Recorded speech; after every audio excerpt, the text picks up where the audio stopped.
pushing through barriers that should have been physically impossible. But it was the marathon that changed everything. 3 hours in, Raykar collapsed, his mighty body giving out under the relentless Earth gravity and distance. Dave jogged back to check on him, offered him water, then continued running. He finished the race, turned around and ran back to make sure his competitor was okay. "Good effort, big guy." Dave patted Raykar's armor. "Want to grab a protein shake before the wrestling?" The wrestling match never happened. Raykar, his pride and understanding of the universe thoroughly shattered, formally withdrew from the challenge.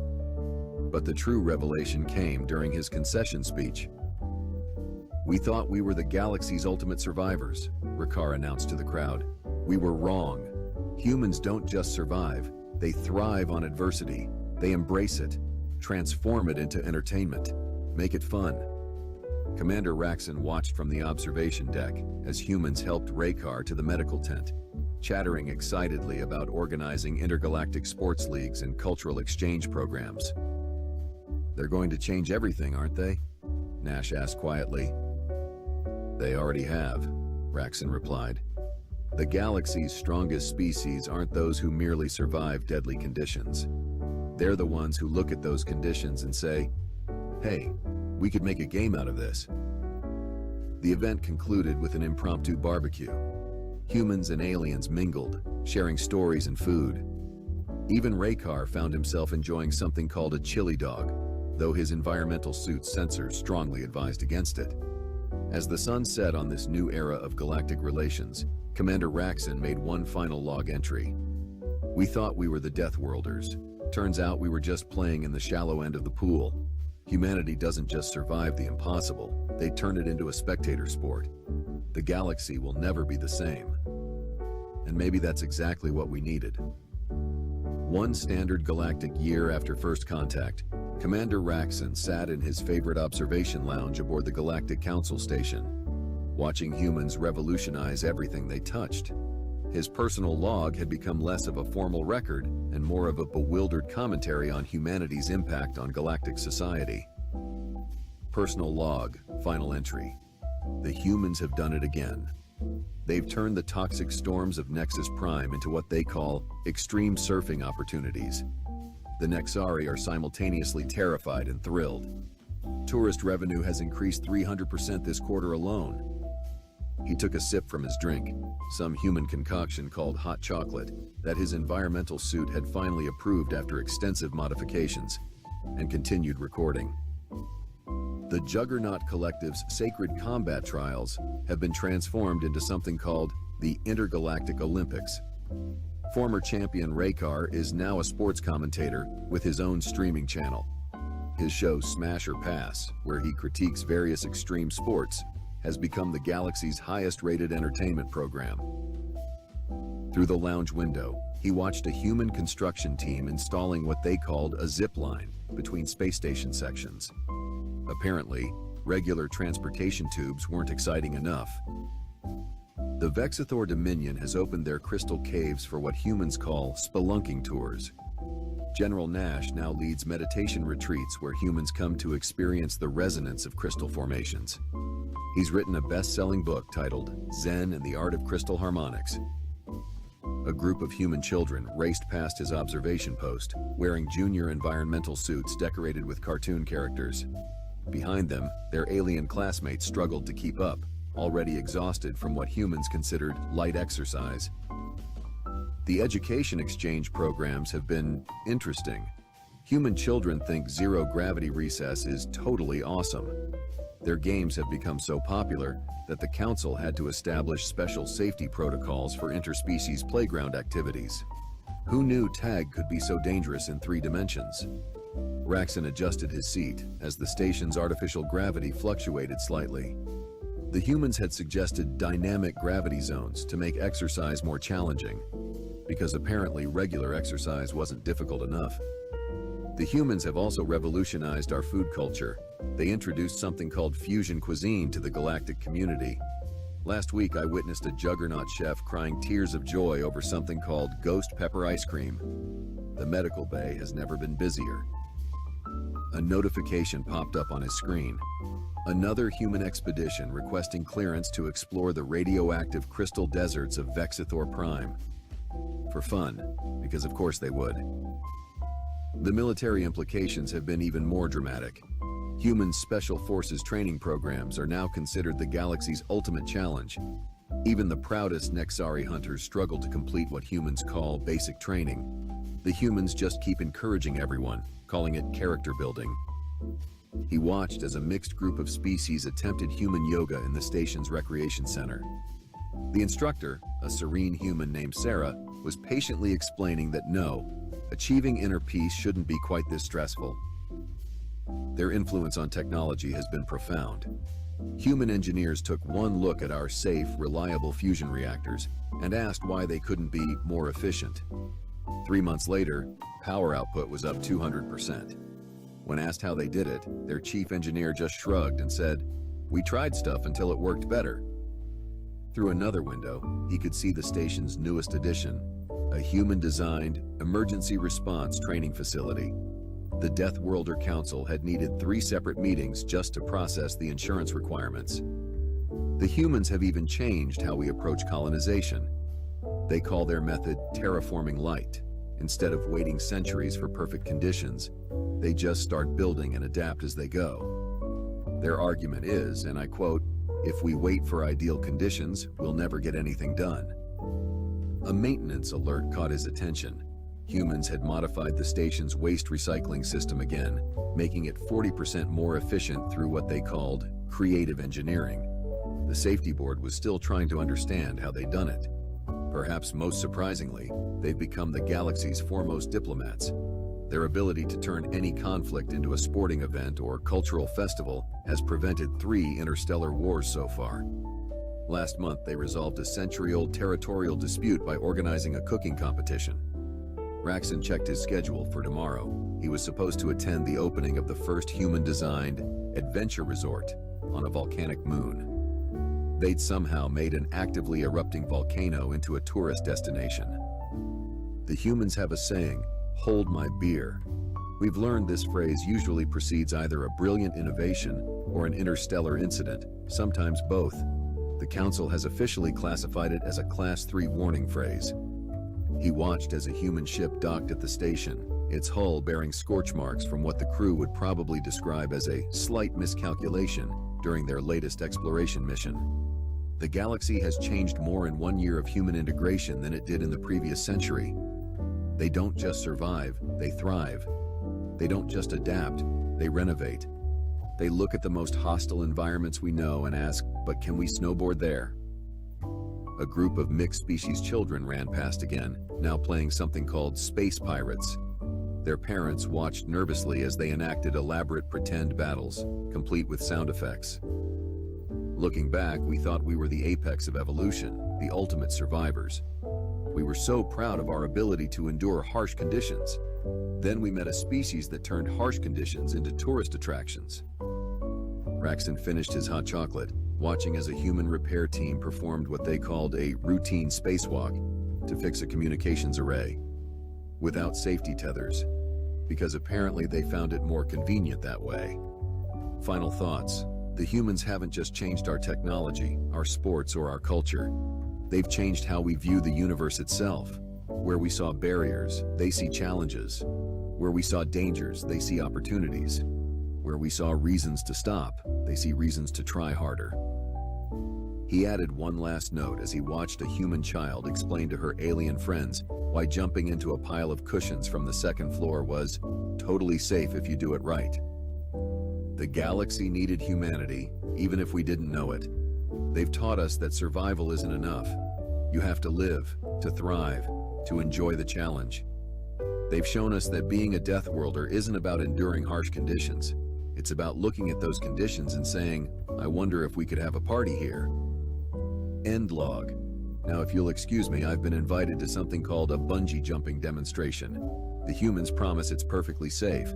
May the cosmic forces have mercy on us all. As Raxon headed toward the activity center, he passed a newly installed human motivational poster. It showed a stunning image of Earth, storms, volcanoes, oceans, and all. with a simple caption that perfectly summed up humanity's impact on the galaxy. The worst that could happen is death. The best that could happen is awesome. Let's find out which. The galaxy would never be the same, and that was probably a good thing.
Thing drew a crowd quite like an obvious mismatch. First days at the Galactic Academy always left me anxious. Not because I lacked confidence in my abilities, quite the contrary. As a Viridian, I possessed natural physical advantages that most species could only dream of. More arms, enhanced vision, and a neurological system that processed combat scenarios 3 times faster than the galactic average. No, my anxiety stemmed from having to interact with the bizarre collection of species that somehow qualified for advanced combat training. Attention, cadets. Form your circles according to your assigned combat groups. Professor Zarlox announced, his booming voice echoing through the massive training arena. I glanced down at my holo badge. Group 7. Fantastic. I scanned the arena, spotting a small gathering beneath a floating 7 marker. This should be interesting, I muttered, making my way toward my assigned group. There were 6 of us total. A Krell with its armored exoskeleton gleaming under the lights, a pair of Jigzari twins with their characteristic violet skin, the bulky Dorvian whose muscles seemed to pulse with each breath, and wait, was that a human? I blinked, certain I had made a mistake. What was a human doing in advanced combat training? Their species came from a medium gravity world with no natural defenses. No claws, no enhanced senses, no secondary limbs, just soft, fragile creatures who somehow managed to join the Galactic Federation through diplomacy rather than any impressive physical traits. Yet there she sat, a small human female, cross-legged on the floor, her eyes closed as if meditating. She had copper-colored fur. No, they called it hair on her head, and wore the standard training uniform that somehow looked 2 sizes too large on her small frame. Greetings, fellow combatants. The Dorvian's voice boomed with unnecessary volume. I am Grux. I have won 17 planetary championships in unarmed combat. The Krell clicked its mandibles together. Tekka, specialist in exoskeletal offensive techniques. The Jigzari twins spoke in unsettling unison. We are Pim and Pom. Synchronized neural combat is our specialty. Then all eyes turned to me. Korvik, Thanks I to said Raid simply. Shadow Legends. Viridian combat specialist. Finally, we all looked at the human, who had yet to open her eyes. Hello? Grux prodded. Your designation and specialties, human. Slowly, she opened her eyes. They were a strange blue-green color that reminded me of the ocean worlds in the Caspian sector. Jamie Fletcher, she said quietly. Earth, no specialty. I couldn't help the snort that escaped me. No specialty? Then why are you in advanced combat? Jamie shrugged, a casual human gesture I had observed before. I qualified. Before I could respond, Professor Zarlox approached our group. A Traxian War veteran with scars covering half his face, Zarlox commanded respect from even the most arrogant cadets. Group 7, he growled, his 8 eyes scanning each of us critically. An interesting mix. We will begin with basic assessment. Korvik, you are up first. Demonstrate your primary combat stance. I stepped forward, spreading my forearms in the traditional Viridian combat position, lower limbs for stability and upper for striking. I allowed a small surge of pride as I noticed several cadets from other groups watching with obvious admiration. Acceptable, Zarlox commented, which from him was high praise. Grux, you are next. One by one, we demonstrated our fighting stances. The Krell's was particularly impressive, its entire exoskeleton reconfiguring into offensive mode. The Jigzari twins moved with hypnotic synchronicity.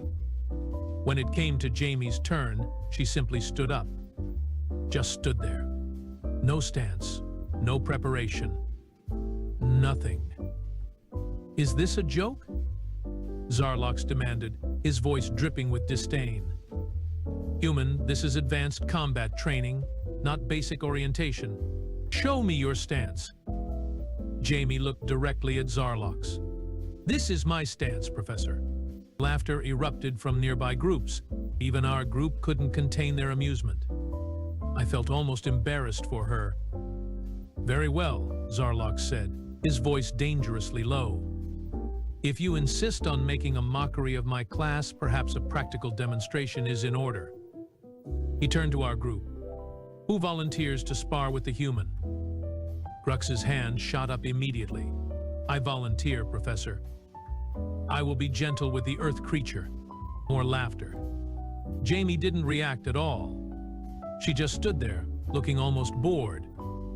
Fine, Zarlok said. Basic sparring rules apply. First to yield or become incapacitated loses. Begin when ready. The other groups had now stopped their activities to watch. Nothing drew a crowd quite like an obvious mismatch. Grux towered over Jamie, his massive frame at least 3 times her size. He grinned, displaying rows of sharpened teeth. Don't worry, little human. I will only bruise you a little. Whenever you are ready, Jamie said quietly. Grux laughed. I like your confidence. But confidence without skill is just stupidity. He began circling her, moving with surprising grace for someone so large. Last chance to assume a proper stance. Jamie remained still, just watching him with those ocean-colored eyes. Your funeral, Grux shrugged, then launched forward with impressive speed. What happened next defied explanation. Grux never touched her. One moment he was lunging forward, the next he was flat on his back, gasping for air. Jamie hadn't appeared to move at all. Silence fell over the entire training arena. What just happened? Tekka clicked, mandibles twitching in confusion. Jamie looked down at Grux. Do you yield? Grux struggled to sit up, confusion evident on his face. I don't understand. I didn't even see you move. Do you yield?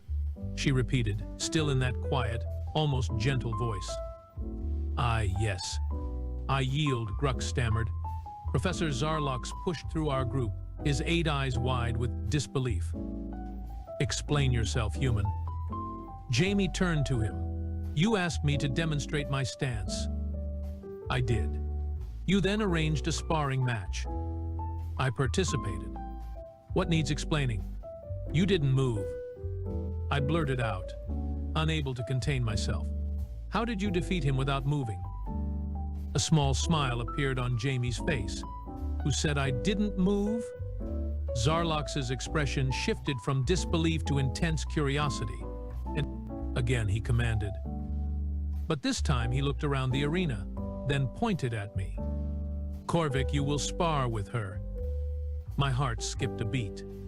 Professor now, Korvik. I swallowed hard and stepped forward. 4 arms, enhanced vision, superior neurological processing. I reminded myself of my advantages as I faced the small human. Don't worry, Jamie said softly, so only I could hear. I won't hurt you. Something about her tone sent a chill down my spine. It wasn't threatening, quite the opposite. She sounded genuinely concerned about my welfare, which was somehow more terrifying than any threat. Begin, Zarlox ordered. Unlike Grux, I didn't immediately attack. I circled Jamie carefully, analyzing her posture, searching for weaknesses. There was something odd about her breathing pattern, too controlled, too deliberate. Interesting, she commented. Most opponents attack immediately. I'm not most opponents, I replied, still circling. No, she agreed. You are not. I decided on a feint, a common Viridian technique. I moved as if to strike with my upper right arm while actually preparing to sweep with both lower limbs. It was a move that had won me countless matches. I never completed it. One moment I was initiating my attack, the next I was staring at the ceiling, all 4 arms pinned painfully behind me, with Jamie's knee resting lightly on my chest.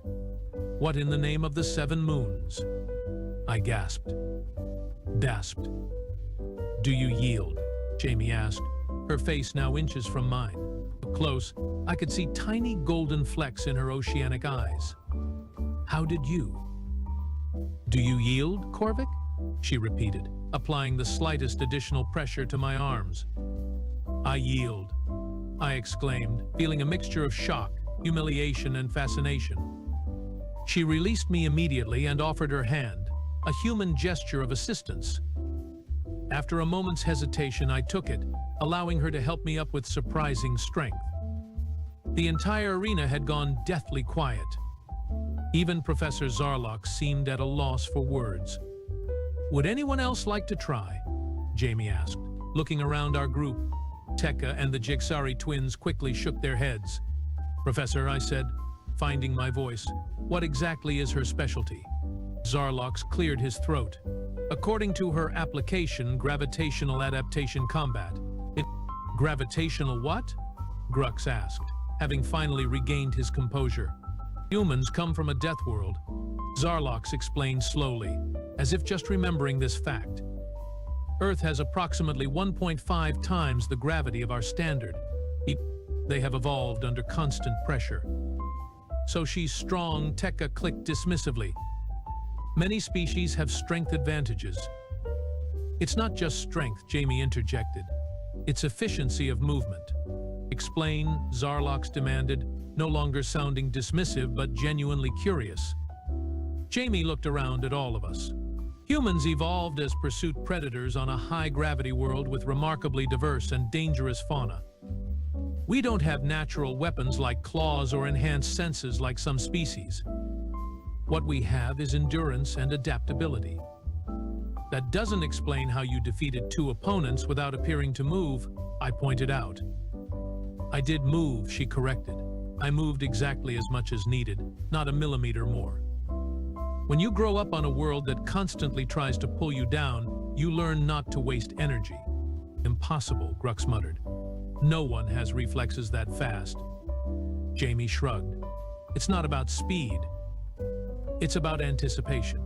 Your species broadcasts your intentions through micro-expressions, weight shifts, pupil dilation. To me, it's like you are announcing your moves before you make them." A wave of unease passed through the group. The idea that this small, seemingly defenseless creature could read our biological signals so accurately was disturbing. "And Earth trained you in this technique?" Zarlok asked. "Yeah, not exactly," Jamie replied. "It's a combination of several Earth martial arts focused on using an opponent's energy against them, plus environmental adaptation training for space travel." "Why would a medium gravity species need adaptation training?" Tekka asked. "Ist." Jamie's expression changed slightly. "Was that amusement?" "Because Earth isn't actually medium gravity by galactic standards. It's classified as a high-gravity death world. Class 12. Gasps echoed around the arena. Class 12 death worlds were rare, planets with extreme gravity, atmospheric toxicity, and aggressive ecosystems. Most spacefaring species came from Class 3 to 6 worlds. "That's impossible," I said. "Humans don't have the physiological characteristics of deathworlders." "Don't we?" Jamie asked, turning those unsettling eyes on me. "What do you think these are for?" She held up her hands, wiggling her 5 fingers. "Manipulation of tools," I answered automatically. "Yes, but why 5 digits with such complex joints? Why omnidirectional shoulder sockets? Why bipedal locomotion with rotational hip joints?" She took a step toward me, and I found myself taking an involuntary step back. "We are built to adapt, Korvik. To climb, to throw, to manipulate our environment with precision. We evolved on a world where being clever was just as important as being strong." Professor Zarlok seemed to have recovered his composure. "Enough theory. Practical demonstration is the purpose of this class." He looked around the arena. "Rakar, bring your group over." My heart sank. Rakar was a Zenthi warrior, the Academy's top-ranked combatant 3 years running. His species possessed natural armor and regenerative capabilities that made them legendary on the battlefield. Rakar sauntered over, his scaled skin glistening under the lights. "You called, Professor?" "Spar with the human," Zarlok instructed, pointing at Jamie. Rakar looked Jamie up and down, then laughed. "Is this a joke?" "I could break her in half." "Try," Zarlok said simply. Jamie had resumed her non-stance, standing casually as if waiting for public transport rather than preparing for combat with one of the most dangerous fighters in the Academy. Your funeral, little death worlder, Rakahar sneered, using the term like an insult. Jamie just smiled. We will see. Rakahar didn't waste time with preliminaries. He attacked immediately, his massive form charging toward Jamie with frightening speed. She didn't move until the last possible second. Then, with a motion so fluid it was almost beautiful, she shifted slightly to the side, grabbed Rakahar's outstretched arm, and used his own momentum to send him flying across the training mat. Rakahar recovered quickly, spinning to face her with a snarl. Lucky move. Was it? Jamie asked. This time Rakahar approached more cautiously, circling Jamie as I had done. She tracked him with her eyes, but otherwise remained still. He struck with his tail, a move famous for its unpredictability. Somehow Jamie caught it mid-swing, twisted, and Rakahar found himself flat on his stomach, arm and tail pinned behind him at what looked like a very painful angle. Yield, Jamie said. Not a question this time. Never, Rakahar growled, struggling against her hold. Jamie applied slightly more pressure. I heard a distinct cracking sound. Your scales are impressive, Jamie commented conversationally, but your joints have the same vulnerabilities as most vertebrate species. Yield now, or I dislocate your shoulder and fracture your third tail vertebra. The clinical precision of her threat was somehow more terrifying than any battle cry. I yield, Rakahar gasped. Jamie released him immediately and stepped back, resuming her casual stance as if nothing had happened. Professor Zarlox looked at Jamie with new eyes. Where did you learn to identify anatomical weaknesses across species? Earth has over 8 million species of animal life, Jamie replied. Comparative xenobiology is a standard course for anyone interested in off-world careers. I found myself staring at this human with a mixture of fear and fascination. Everything I thought I knew about their species needed reevaluation. Class dismissed, Zarlox announced suddenly. Except you, Fletcher. I want to speak with you privately. As the groups began to disperse, I lingered, watching Jamie approach the professor. Their conversation was too quiet to overhear, but I could see Zarlox's expression shift from skepticism to something approaching respect. Terrifying, isn't she? A voice said beside me. It was Tekka, the Krell. She's certainly unexpected, I replied carefully. I have heard stories about humans, Tekka clicked, mandibles twitching nervously. It's how they survived multiple extinction-level events on their homeworld. How they continued space exploration after losing entire crews to accidents. Their persistence is unnatural. I watched as Jamie nodded at something Zarlox said, then turned to leave the arena.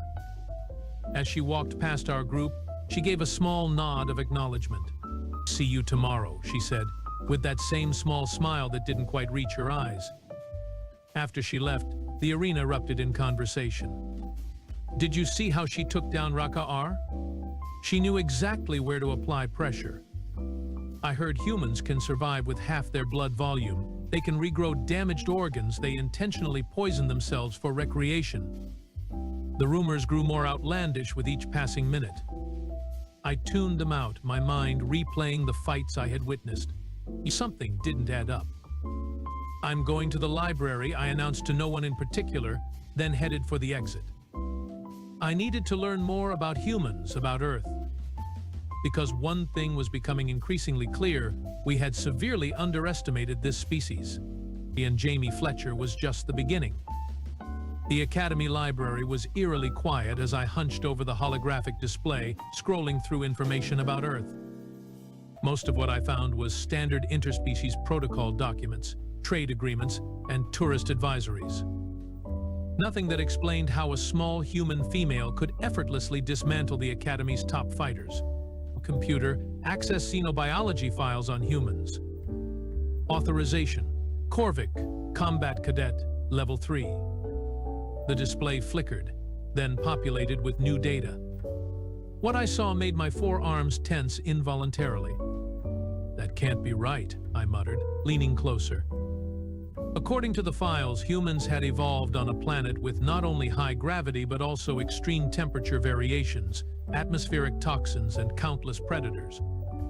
Most bizarrely, they possessed redundant organs, a skeleton made of regenerating calcium structures, and a circulatory system that could rapidly self-seal wounds. Looking for answers? A voice asked from behind me. I spun around to find Jamie standing there, holding a physical book, an archaic Earth information storage method. "How long have you been there?" I demanded, feeling oddly guilty, as if caught doing something shameful. "Long enough," she replied, taking a seat across from me. "Finding anything interesting?" I gestured at the display. "According to this, humans can survive losing entire limbs. Temporarily, yes," she confirmed casually, "though we prefer to keep all our parts attached. And you can ingest substances that would kill most species." She nodded. "What you call toxins, we call breakfast beverages. Caffeine, theobromine, various alcohols. You poison yourselves for pleasure? For functionality? Mostly," she corrected, placing her book on the table. "Our nervous systems often require chemical stimulation to achieve optimal performance." I leaned back, studying her with new interest. "Why didn't you tell us you were from a Class 12 death world?" Jamie's mouth quirked up at one corner. "You didn't ask.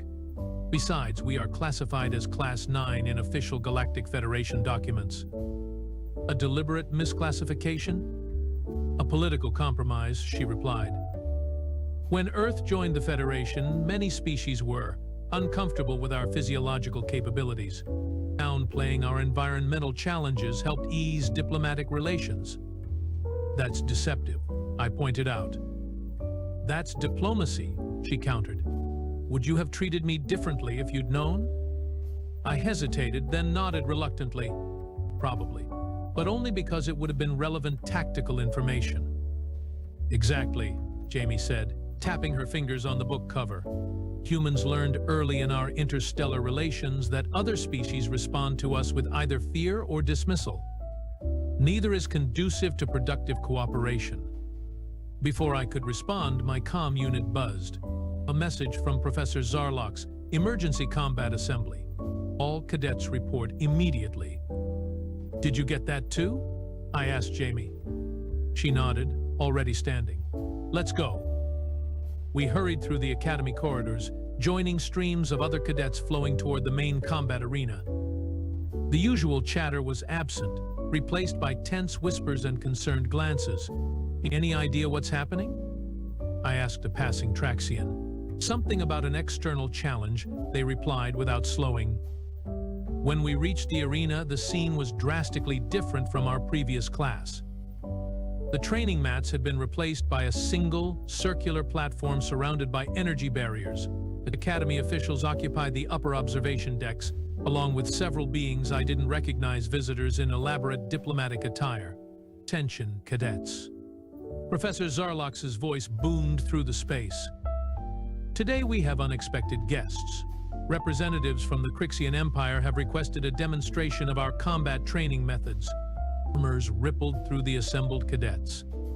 The Crixian Empire was not part of the Galactic Federation. They were a militaristic society known for aggressive expansion and disdain for what they called lesser species. "The Crixians have proposed a simple challenge," Zarlok's continued. "Their junior war champion against our top combat student." All eyes turned to Rakar, who straightened his shoulders, clearly expecting to be named. "Based on yesterday's performance," Zarlok's announced, "our representative will be Cadet Fletcher." The arena erupted in shocked whispers. Rakar's face contorted in disbelief and fury. "This is an outrage," he hissed. "One lucky bout doesn't make her our champion." Zarlok's fixed him with a cold stare. "Your objection is noted, Cadet Rakar, and dismissed." Jamie stepped forward, her face betraying no emotion. "What are the terms of the challenge, Professor?" "Single combat. No weapons. Victory by submission or incapacitation," Zarlok's replied.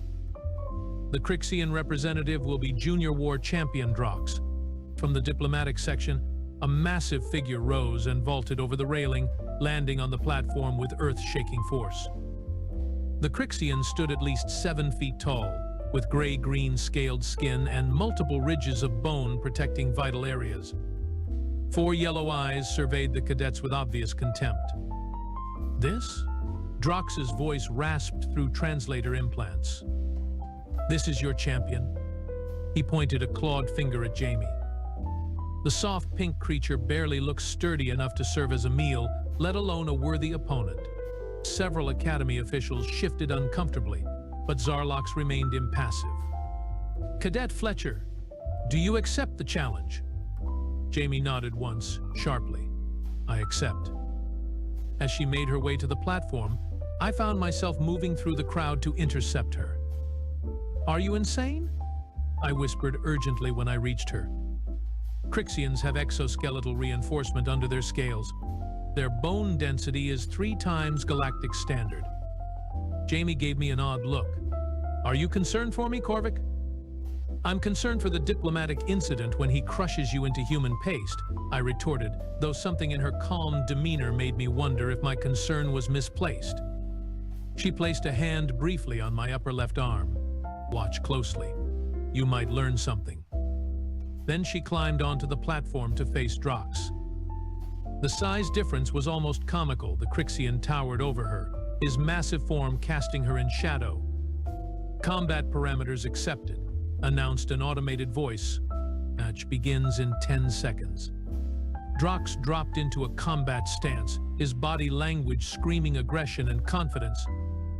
Jamie stood casually, arms at her sides, much as she had in our class demonstration. 5, 4, 3, 2, 1, commence. Drox moved with surprising speed for his size, covering the distance between them in a blur of motion. His clawed hand swept toward Jamie's head in what would have been a devastating blow. It never connected. Jamie ducked under the strike with millimeters to spare, then stepped inside his guard. Her movement was so precise, so economical, that it almost appeared choreographed. She placed one hand on Drox's extended arm and another on his torso, then simply redirected his momentum. The result was spectacular. Drox's massive body flipped completely over, crashing onto the platform with bone-jarring force. Before he could recover, Jamie had somehow maneuvered behind him, applying pressure to what I recognized as neural junction points on a Crixian. Drox roared in fury, attempting to throw her off. But Jamie moved with him, adjusting her position with each movement, remaining perfectly balanced while increasing pressure on his vulnerable points. Impossible. Someone whispered nearby. She's countering Crixian battle rage response patterns. Submit, Jamie said quietly, applying additional pressure that made Drox's yellow eyes bulge. Never. He snarled, though his struggles were weakening. Crixians do not yield to prey species. Your choice, Jamie replied, her voice still eerily calm. But you should know that I'm currently compressing your secondary cardiovascular node. In approximately 30 seconds, you will lose consciousness. In 2 minutes, permanent neural damage begins. The clinical precision of her analysis chilled me to the core. This wasn't bravado, it was a medical assessment delivered with absolute certainty. Drox must have sensed it too. His struggles became desperate, then gradually subsided. I yield, he finally gasped, the words clearly painful to utter. Jamie released him immediately and stepped back, maintaining her ready stance until the automated system announced match concluded. Victory by submission to Federation Cadet. The arena remained silent for 3 heartbeats, then erupted in chaotic noise. Academy cadets cheered wildly, while the Crixian diplomats conferred in agitated whispers. Drox remained on the platform, his expression a mixture of disbelief and humiliation. Jamie extended her hand to him, the same gesture she'd offered me after our bout. For a moment I thought Drox would attack her again. Instead, he stared at her hand, then slowly, reluctantly, took it and allowed her to help him up. How? He demanded, loud enough for nearby cadets to hear. You are half my size with no natural weapons. You have impressive physical advantages, Jamie acknowledged. But you rely on them too heavily. Your technique sacrifices efficiency for intimidation. Drox's ridge scales flattened a sign of thoughtfulness in Crixians. You fight like no prey species I have encountered. That's because humans aren't prey, Jamie replied simply. We are apex predators who learned cooperation was more effective than competition. The Crixian studied her for a long moment, then inclined his head slightly, a gesture of respect that stunned the watching diplomats. Professor Zarlox dismissed the assembly shortly after, but instructed our combat group to remain behind. Once the arena had cleared, he addressed us with unusual intensity. What you witnessed today goes beyond a simple training exercise, he said. The Crixian challenge was a test not just of our combat training, but of the Federation's military readiness. They were scouting our capabilities. Tekka clicked, mandibles twitching nervously. Precisely, Zarlox confirmed. And thanks to Cadet Fletcher, they have received an unexpected message about those capabilities. Jamie had remained silent since the match ended, but now she spoke up. They will be back. And next time they will be prepared for human combat techniques. Which is exactly why we need to accelerate your training, Zarlox replied. All of you. The Crixians respect strength above all else. Today we showed them strength they didn't expect, but it won't be enough to maintain deterrence. So what happens now? Asked Grux, unusually subdued after witnessing Jamie's performance against Drox. Now, said Zarlox, Cadet Fletcher will help train all of you in human combat principles. Jamie looked surprised for the first time since I'd met her. Professor, I'm not qualified as an instructor. Your demonstration suggests otherwise, Zarlox countered. And we need every advantage we can get. Wait a minute, I interjected. You are telling us the fate of Federation-Crixian relations now rests on combat classes? Zarlox fixed all 8 eyes on me. Diplomacy between predator species is always underpinned by mutual respect of capabilities, Cadet Korvik. Today's demonstration earned us time. What we do with that time determines what comes next. After Zarlox departed, our group gathered around Jamie, all previous skepticism replaced by eager curiosity. How do you identify weak points so quickly? Tekka asked. Can you teach us that joint lock technique? The Jixari twins inquired simultaneously. Even Grux seemed impressed. Your leverage application defies conventional mass ratio predictions. Jamie held up her hands. One question at a time. And before we start, you should understand something important. Human combat techniques aren't about being stronger or faster. They are about being smarter with the strength and speed you already have. Elaborate, I requested, genuinely curious now. Jamie glanced around, then pointed to a training dummy. Korvik, use all 4 arms to strike that dummy with maximum force. I complied, unleashing a powerful 4-armed combination that made the reinforced dummy rock on its base. Good, Jamie said. Now I will do the same. She approached the dummy, positioned herself carefully, then struck with a single focused blow. The dummy didn't just rock, it flew backward, tearing free from its anchoring and crashing into the wall. We stared in stunned silence. How did you generate that much force? I finally asked. Kinetic chaining, she explained. Earth's gravity taught humans to use our entire body in sequence: feet, legs, hips, core, shoulders, arms, hands, and each link in the chain adds force to the next. But your mass is insufficient, Grux began. Mass is just one factor, Jamie interrupted. Velocity and structural alignment matter more. That's why I kept telling you all efficiency of movement is our specialty. For the next hour, Jamie demonstrated basic principles of human combat techniques.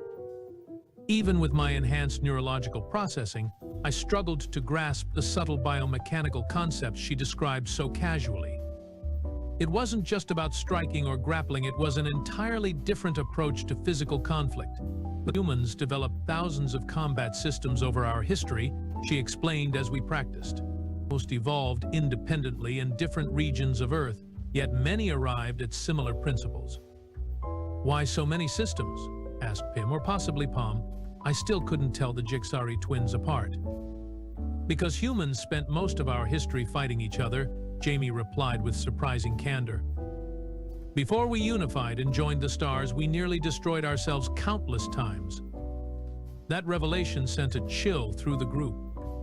I found myself reevaluating everything I thought I knew about humanity. Is that why the Federation classified your world as Class 9 instead of Class 12? I asked quietly.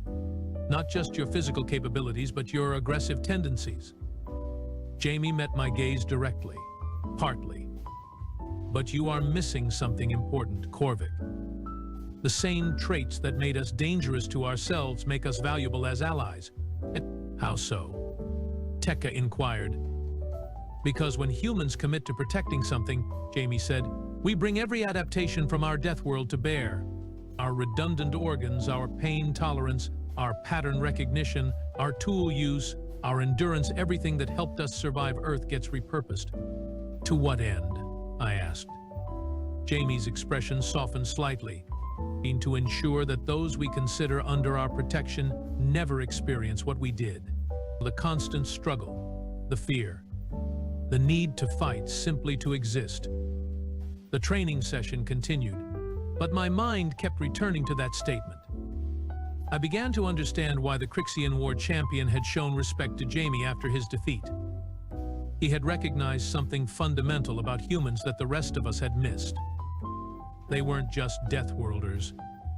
They were guardians who had emerged from their deadly cradle with both the capacity for terrible violence and the determination to prevent it when possible.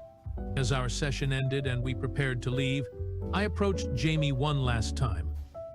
That first day, I said, when you defeated me without seeming to move. You could have embarrassed me as thoroughly as you did Rakar, but you didn't. Why? Jamie considered me with those ocean-colored eyes. Because I recognized something in you, Korvik. Curiosity, adaptability, the willingness to question your assumptions. Traits you value, traits that helped humans survive, she corrected. The ability to learn, to change perspectives, those matter more than physical strength in the long run. She extended her hand, that curious human gesture again. This time I took it without hesitation, feeling the surprising strength in her grip. Will the Crixians really return? I asked. Jamie nodded solemnly. They will, but next time they won't just face me. She looked around at our combat group, who were still practicing the techniques she'd shown them. They will face all of us, working together.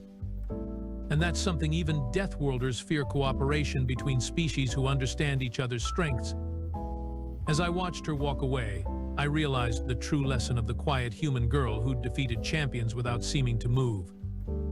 The most dangerous adaptation wasn't claws or armor or venom, it was understanding that together, the different species could become something greater than the sum of their evolutionary advantages. And perhaps, just perhaps, that was why humans had been allowed to join the Galactic Federation despite their Deathworld origins. Not because they had hidden their nature, but because enough wise beings had recognized what I was only beginning to understand. Sometimes the best guardians are those who have faced the worst dangers and survived. Sometimes the quietest warriors are the ones you should fear most. And sometimes, a small human woman sitting silently in combat class is exactly what a diverse galactic community needs to remind everyone that appearances can be the most deceiving adaptation of all. Picture this, the most prestigious university in the galaxy. Think MIT crossed with Hogwarts, but floating in zero-G and populated by beings that make Star Trek aliens look mundane. Now imagine being the only human there, sitting in the back row with a half-eaten sandwich and a TI 84 calculator. Jake Martinez had 3 things going for him at the Zephyrian Institute of Cosmic Sciences: a full scholarship, a decent GPA, and absolutely zero understanding of why everyone kept staring at him like he was about to explode. The floating lecture hall buzzed with alien chatter as Professor Keck's theory's crystalline form resonated at precisely 440 hertz, the Zephyrian equivalent of clearing your throat. Around Jake, his classmates settled into their various preferred orientations. The Violian gas beings flickered nervously in their containment suits. The Korthak delegation arranged themselves in their traditional thinking pyramid. Even the normally stoic metalloids had their optical sensors focused forward with unusual intensity. Today, Professor Kexthery announced, her voice creating harmonic overtones that made Jake's teeth itch. We discussed the Mendaka paradox. A collective shiver ran through the audience. Jake looked up from his half-finished sandwich and flipped to a fresh page in his notebook. Mendaka paradox, he wrote, followed by a small doodle of what he thought a Mendaka might look like, sort of like a confused chicken. The professor's form shifted to a deeper purple hue, indicating academic solemnity. For 7,000 cycles, the greatest minds in the galaxy have struggled with this fundamental impossibility. The equations that govern consciousness transfer across dimensional barriers contain an inherent contradiction that has prevented any practical application of transdimensional awareness.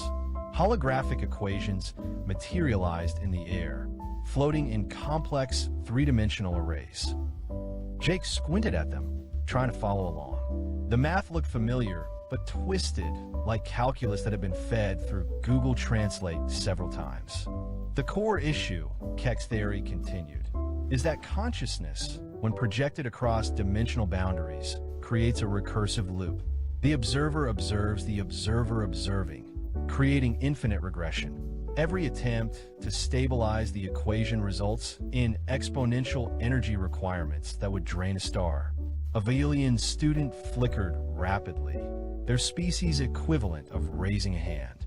Professor, the Altarian Empire's latest attempt required the energy output of 12 systems and still failed to achieve stable transfer. Hesidi Zeta. The energy requirements grow exponentially with each recursive layer. It is, as the ancient saying goes, like try to lift oneself by pulling on one's own tentacles. Jake frowned at the floating equations, chewing thoughtfully on his peanut butter and a jelly sandwich. Something about the math bothered him. It reminded him of a problem he'd encountered in his quantum mechanics elective back at community college. Professor Kexthery's resonance shifted to a melancholy minor key. The Mendaka paradox represents the ultimate limitation of consciousness itself. It is why telepathic species cannot share thoughts across dimensions, why the hive minds cannot expand beyond their local space-time, and why true universal consciousness remains impossible. The weight of cosmic futility settled over the lecture hall like a heavy blanket. Students exchanged the universal expressions of academic despair, which across species looked surprisingly similar. Jake raised his hand. The entire hall went silent. Even the background hum of the environmental systems seemed to pause. Yes, human Jake? Professor Kexthery's form flickered with what Jake had learned was either curiosity or indigestion. Sorry if this is a dumb question, but why are you treating consciousness like a classical observer? The silence stretched. A metalloid's optical array clicked audibly. Somewhere in the gas being section, a containment suit hissed nervously. What do you mean? The professor asked. Jake gestured at the floating equations with his sandwich. Well, you're applying classical observer mechanics to a quantum consciousness system. But consciousness isn't really an observer in the traditional sense. It's more like a probability field that collapses reality through interaction, right?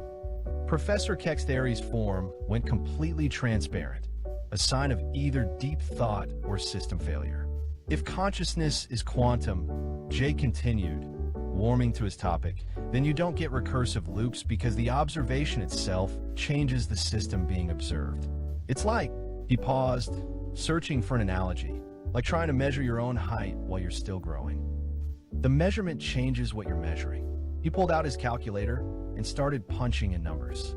So instead of treating it as C observing C observing C, you treat it as a superposition of all possible observer states until the moment of dimensional transfer, at which point the wave function collapses and you get a single, stable consciousness projection. The hall was so quiet Jake could hear his own heartbeat. Here, he said, and started sketching on his notebook. If you replace the classical observer constant with a quantum probability matrix and apply it to...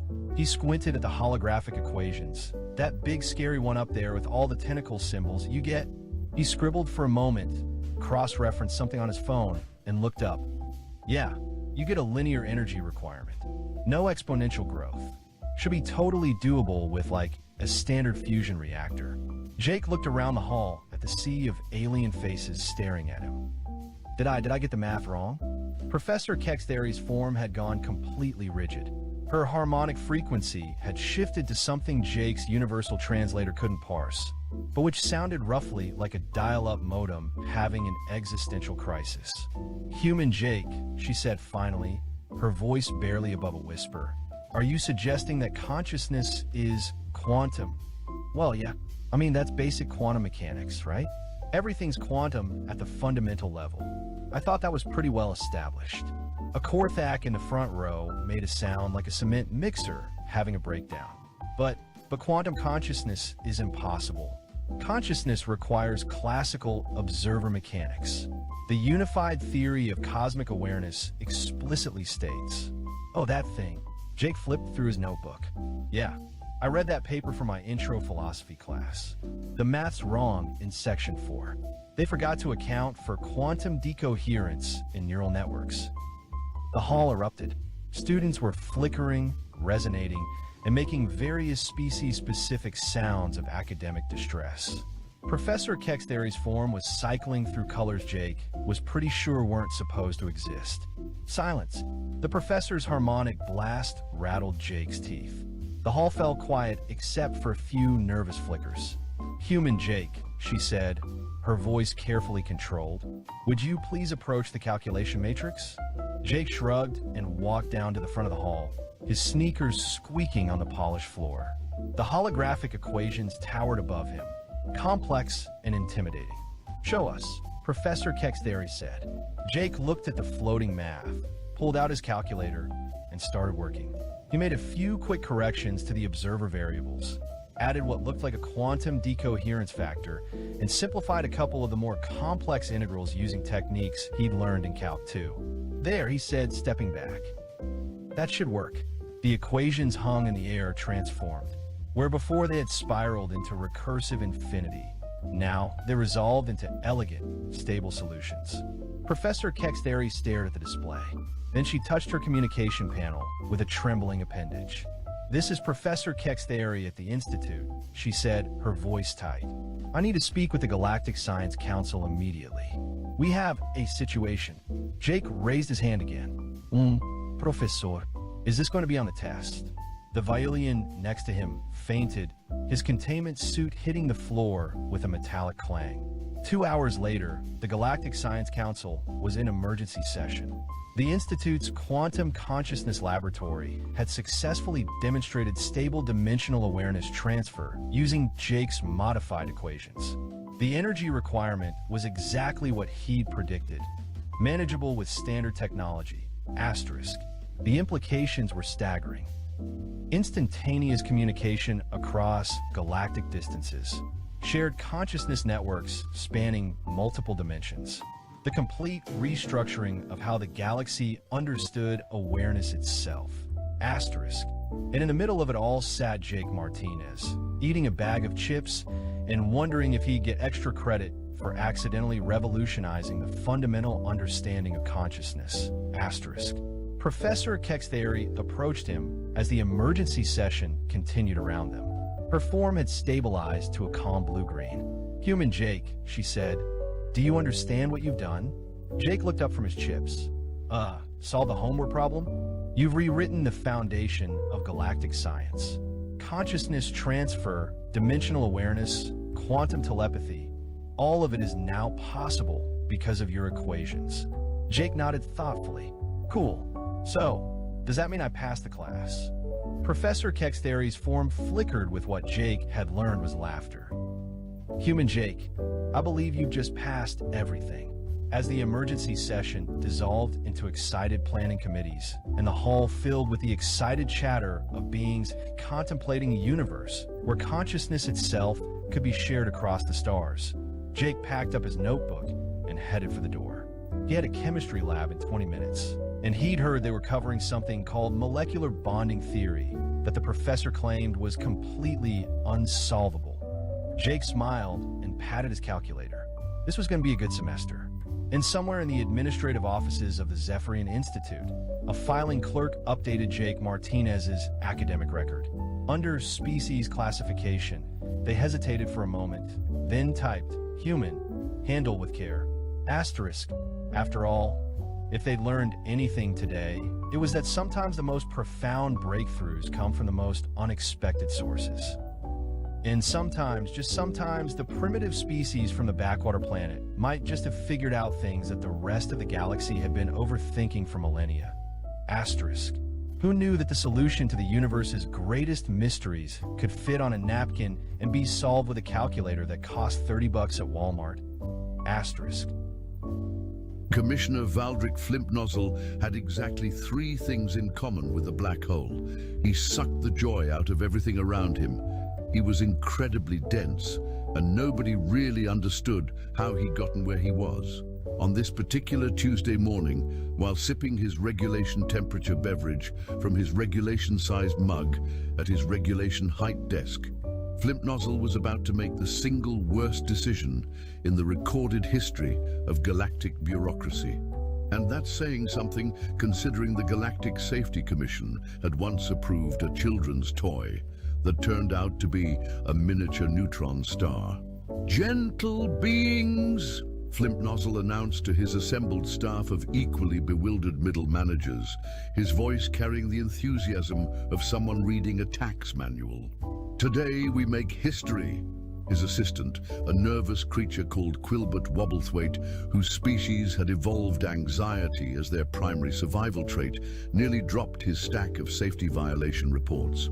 "Sir, are we finally approving the request to remove the caution gravity and effect signs from every planet?" "Bigger!" Flimpnozzle slammed his regulation-sized fist on his regulation desk, causing his coffee mug to perform a small but perfectly choreographed dance of physics. "We're creating the Class 15 Death World certification test." The silence that followed was so complete that somewhere in the Andromeda galaxy, a philosopher paused mid-thought to wonder why the universe had suddenly become more peaceful. Wobblethwaite's left eye began twitching, which in his species was equivalent to a full-blown panic attack. "Sir, with all due respect, the highest classification we've ever tested is Class 8, and that resulted in the great screaming incident of Sector 12. "Precisely!" Flimpnozzle beamed with the sort of pride usually reserved for parents whose children had just discovered fire. "Nobody expects us to go bigger. Think of the paperwork, the forms, the interdepartmental memos." What Flimpnozzle failed to mention, mostly because he'd failed to read the actual documentation, was that the Class 15 Death World they'd selected for testing was Proxima Nightmaros, a planet so thoroughly committed to killing everything that landed on it that it had actually developed a sense of professional pride about the matter. Proxima Nightmaros didn't just have acid rain. It had acid rain that fell upward on Tuesdays, sideways on weekends, and occasionally took the form of tiny, screaming droplets that spelled out insulting messages in 17 different languages. The gravity didn't just fluctuate. It had mood swings that would make a teenage poet jealous. The local flora hadn't evolved to be carnivorous. They'd evolved to be carnivorous with opinions about their food choices. "But sir," Wobblethwaite squeaked, his voice reaching frequencies that made nearby communication equipment spontaneously file noise complaints. "What if someone actually tries to take the test?" Flimpnozzle laughed, a sound like a garbage disposal trying to digest a symphony orchestra. "My dear Wobblethwaite, that's the beauty of it. Nobody will ever be stupid enough to attempt a Class 15 certification. We'll get all the bureaucratic glory of creating an impossible standard without any of the messy business of actual testing." He gestured grandly at the holographic display showing Proxima Nightmaros in all its terrifying glory.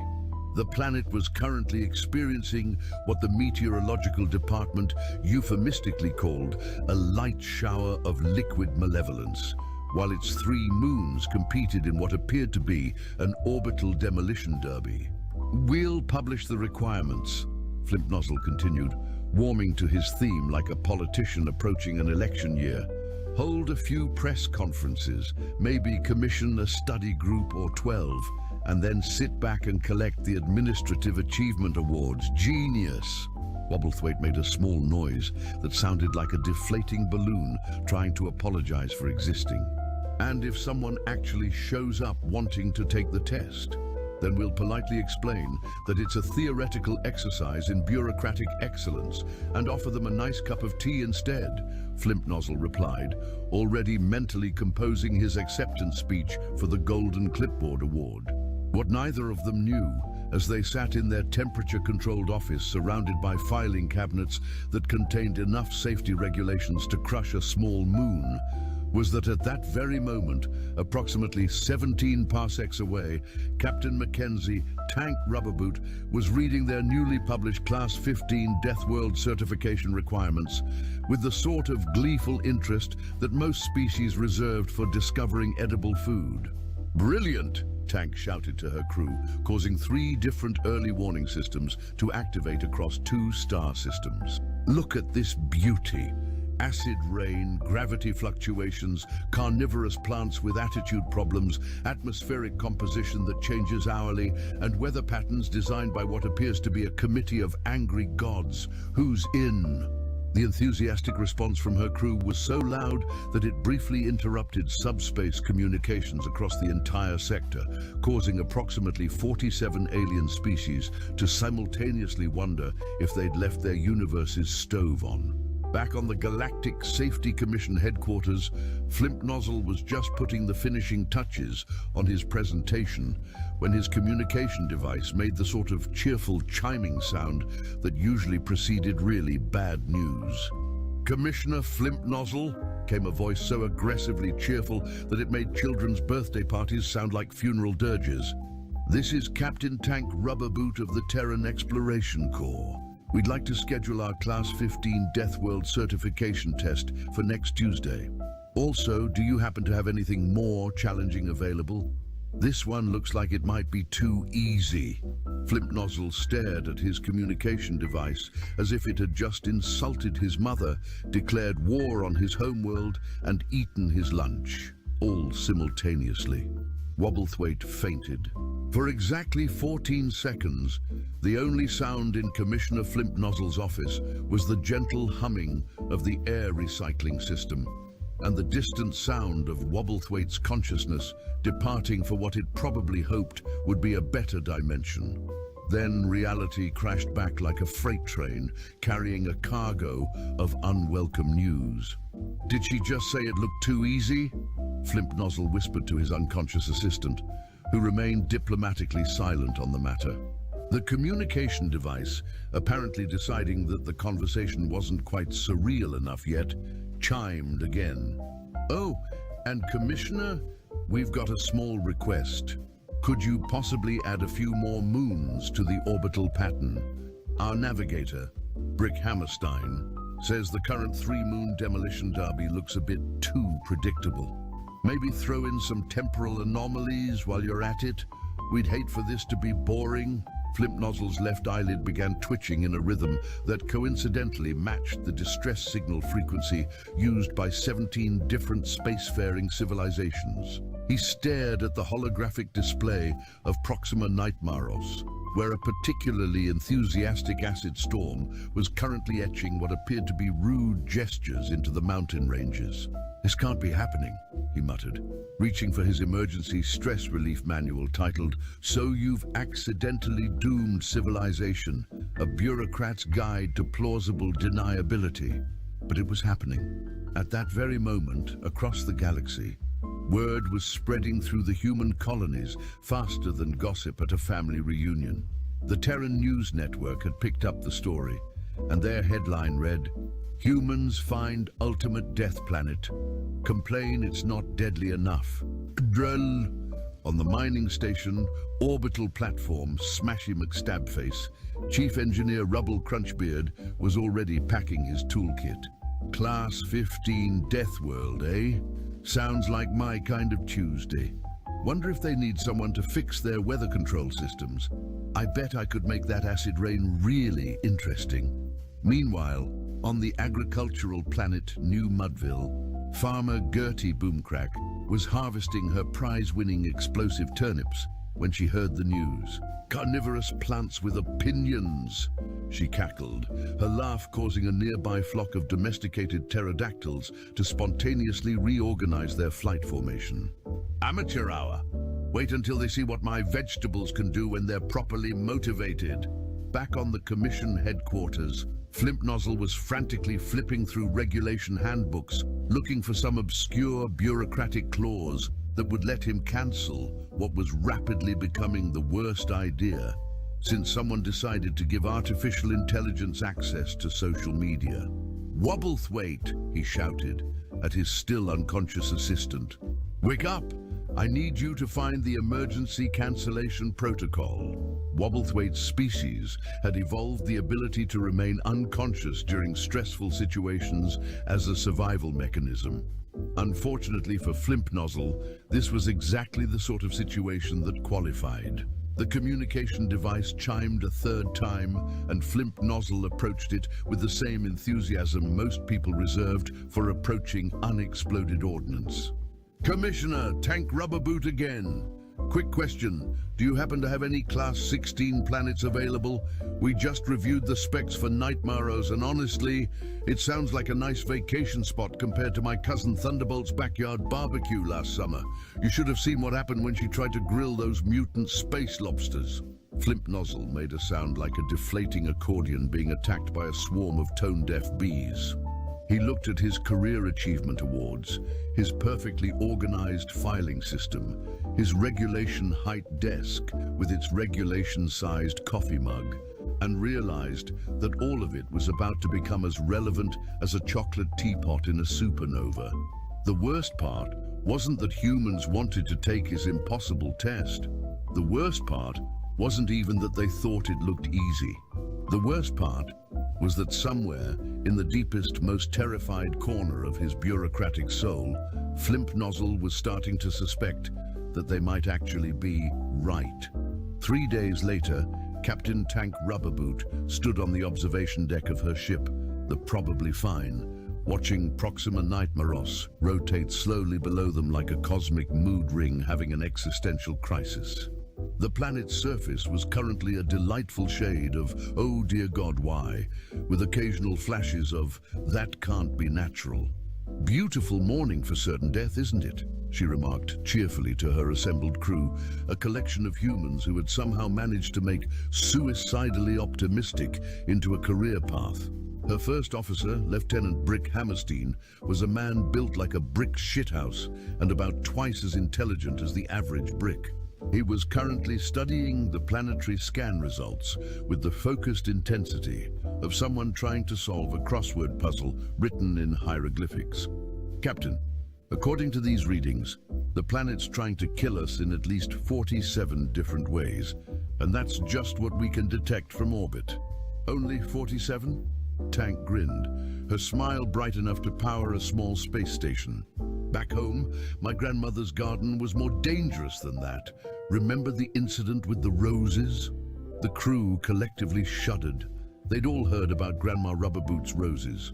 The galactic insurance companies had classified them as a Category 9 natural disaster. Dr. Wilhelmina Crankshaft, the ship's chief medical officer and part-time philosopher, was examining the atmospheric readings with professional interest. The air composition changes every 6 minutes. Currently, it's 60% nitrogen, 30% oxygen, 9% pure malevolence, and 1% what the sensors are diplomatically calling unidentified screaming particles. "Screaming particles?" asked Ensign Bulldozer McWrenchface, the ship's youngest crew member and proud holder of 3 separate PhDs in applied mayhem. "The particles aren't actually screaming," Dr. Crankshaft explained patiently. "They just make everything else scream when they come into contact with organic matter. It's a subtle but important distinction. Meanwhile, down on the planet's surface, Proxima Nightmaros was having what could generously be called a bad day. The planet had been looking forward to its first proper test subjects in over a century. It had spent months preparing special atmospheric cocktails, training its carnivorous plants in advanced intimidation techniques, and even choreographing a particularly impressive gravity fluctuation routine. But now, as it observed the human ship through its network of crystalline sensing organs embedded in the mountain ranges, Proxima Nightmaros was experiencing something it had never felt before: performance anxiety. These weren't like the other species that had attempted the lower-class certifications. Those beings had approached with appropriate terror, made satisfying screaming noises, and died in predictably dramatic ways. These humans were discussing the planetary death traps like they were reviewing a restaurant menu. The planet's mood ring surface shifted from "oh dear God, why?" to confused beige as it tried to process this unprecedented situation. Back on the Probably Fine, Tank was addressing her crew with the sort of enthusiasm usually reserved for announcing surprise vacations. "Right then, people, who wants to hear the mission briefing? Is it going to be as cheerfully terrifying as usual?" asked Chief Engineer Griselda Boltcutter, a woman who had once fixed a warp core with nothing but determination and a really big hammer. "More so," Tank announced, pulling up a holographic display that showed Proxima Nightmaros in all its malevolent glory. "Our objective is simple: survive 72 hours on the surface, establish a base camp, catalog the local wildlife, and submit a comprehensive survival report to the Galactic Safety Commission." The crew nodded enthusiastically. This sounded perfectly reasonable to them, which was probably the first sign that they weren't entirely sane.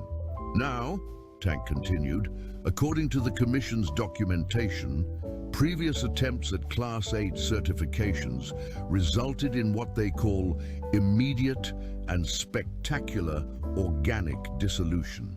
The Class 15 requirements specifically mention that survival beyond 6 hours is considered theoretically impossible under any known laws of physics." Theoretically impossible. Brick scratched his head with the sort of puzzled expression that usually preceded either brilliant insights or massive explosions. "But we're not theoretical. We're right here." "Exactly," Tank beamed. "Which means either the laws of physics are wrong or the Commission doesn't know what they're talking about. Either way, it should be fascinating to find out." Dr. Crankshaft raised her hand. "Captain, I feel obligated to point out that the medical bay is currently stocked with 17 different antidotes to 17 different types of acid, 43 varieties of antivenom, and the experimental device called a universal OE fixer that I'm not entirely sure how to operate." "Perfect!"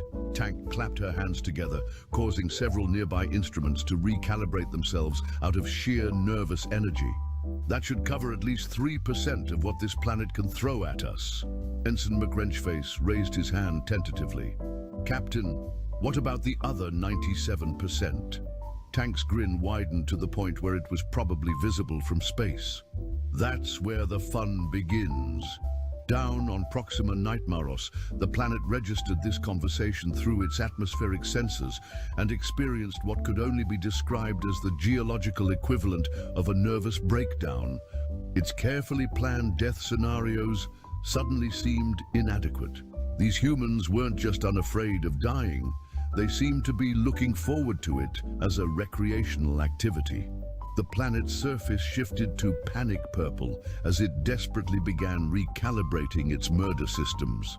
Maybe if it made the acid rain more acidic or taught the carnivorous plants some new vocabulary, surely there had to be something that would make these creatures behave like normal, sensible beings who understood that death was supposed to be unpleasant.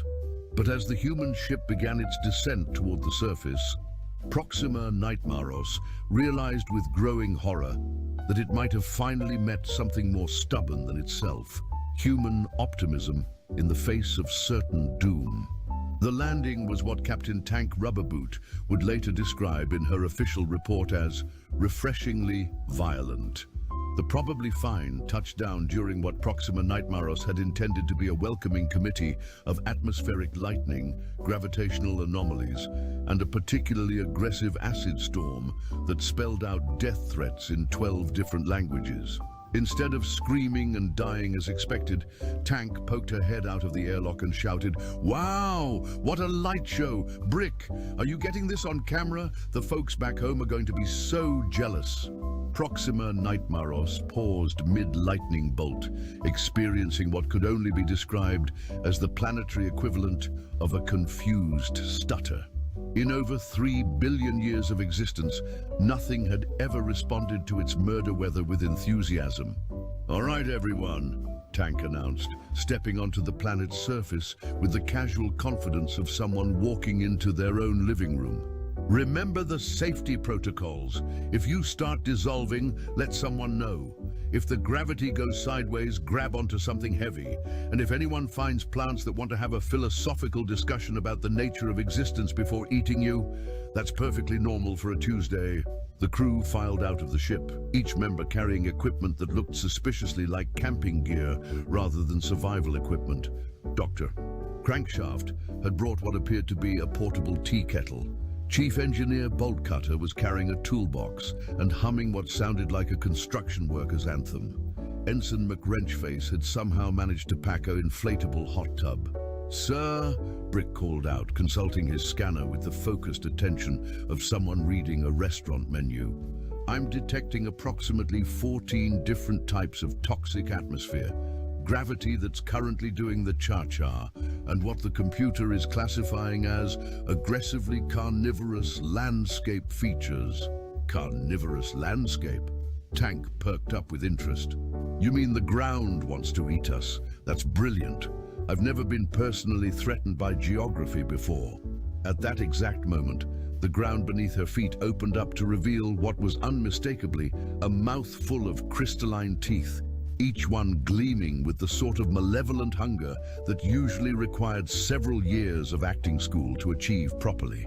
Tank looked down at the geological mouth, which was making threatening growling noises that registered on the Richter scale.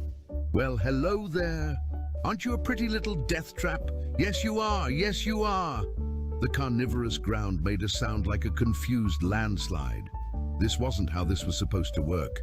Test subjects were meant to run screaming, not offer baby talk to the murder terrain. "Captain," Dr. Crankshaft called out, her voice carrying the sort of professional calm that medical officers used when discussing particularly interesting diseases. "The atmospheric analyzers are showing some unusual readings. The air isn't just toxic, it's creatively toxic. The molecules are apparently arranging themselves into patterns that spell out insults about our ancestry in languages that haven't been invented yet." "Fascinating!" Tank pulled out a notebook and began scribbling observations. "Brick, make a note to ask the linguistics department about that when we get back. Meanwhile, has anyone seen any of these carnivorous plants with opinions that the briefing mentioned?" As if summoned by her question, a massive vine emerged from what had previously appeared to be solid rock. The vine was covered in thorns that gleamed with an oily substance that probably wasn't organic moisturizer, and it swayed back and forth while making sounds that were unmistakably meant to be threatening. "Greetings, doomed mortals," the plant announced in a voice like grinding stone mixed with really bad Shakespeare. "I am Stabicus the Terrible, destroyer of hopes and dreams. Prepare to face your inevitable doom at the hands of my toxic embrace." Tank blinked. "Oh, you can talk, that's wonderful. I'm Captain Tank Rubberboot and this is my crew. We're here for the Class 15 Death World certification. Would you mind if we asked you a few questions for our report?" Stabicus the Terrible paused mid-menacing wave. "Questions? What? Nobody has ever asked me questions before. They usually just scream and run around making delightfully panicked noises." "Well, we're researchers," Tank explained cheerfully. "So, Stabicus, how long have you been in the professional intimidation business? Did you always want to be a carnivorous plant, or did you consider other career options? The plant's thorns began to droop slightly. Well, I started out in landscaping, but the job market was terrible, and the union benefits for murderous flora are surprisingly good. I've been thinking about going back to school for my degree in applied botany, but the commute is murder. Literally. That's wonderful. Tank scribbled more notes. Following your dreams is so important. Dr. Crankshaft, could you take some samples of Stabicus's toxin? I bet the medical journals would love to publish a paper on sentient plant biochemistry. I'd be happy to. Dr. Crankshaft approached with her sample kit, seemingly oblivious to the fact that she was walking toward a plant that had just introduced itself as a destroyer of hopes and dreams. Stabicus watched her approach with growing confusion. Wait, you want samples of my deadly toxin? But it's supposed to dissolve your internal organs while causing excruciating pain. Oh, that sounds medically fascinating, Dr. Crankshaft said, pulling out a small vial. Could you tell me about the molecular structure? I'm particularly interested in the pain-inducing compounds. Are they neurologically targeted, or do they work through inflammatory responses? Stabicus's voice had taken on the uncertain tone of someone whose entire worldview was being gently but thoroughly demolished. Nobody's ever asked me about the science before. They usually just die screaming. It's very lonely, actually. Tank looked around at her crew, who were setting up equipment with the casual efficiency of people who had clearly done this sort of thing before. You know what, Stabicus? Would you like to help us with our research?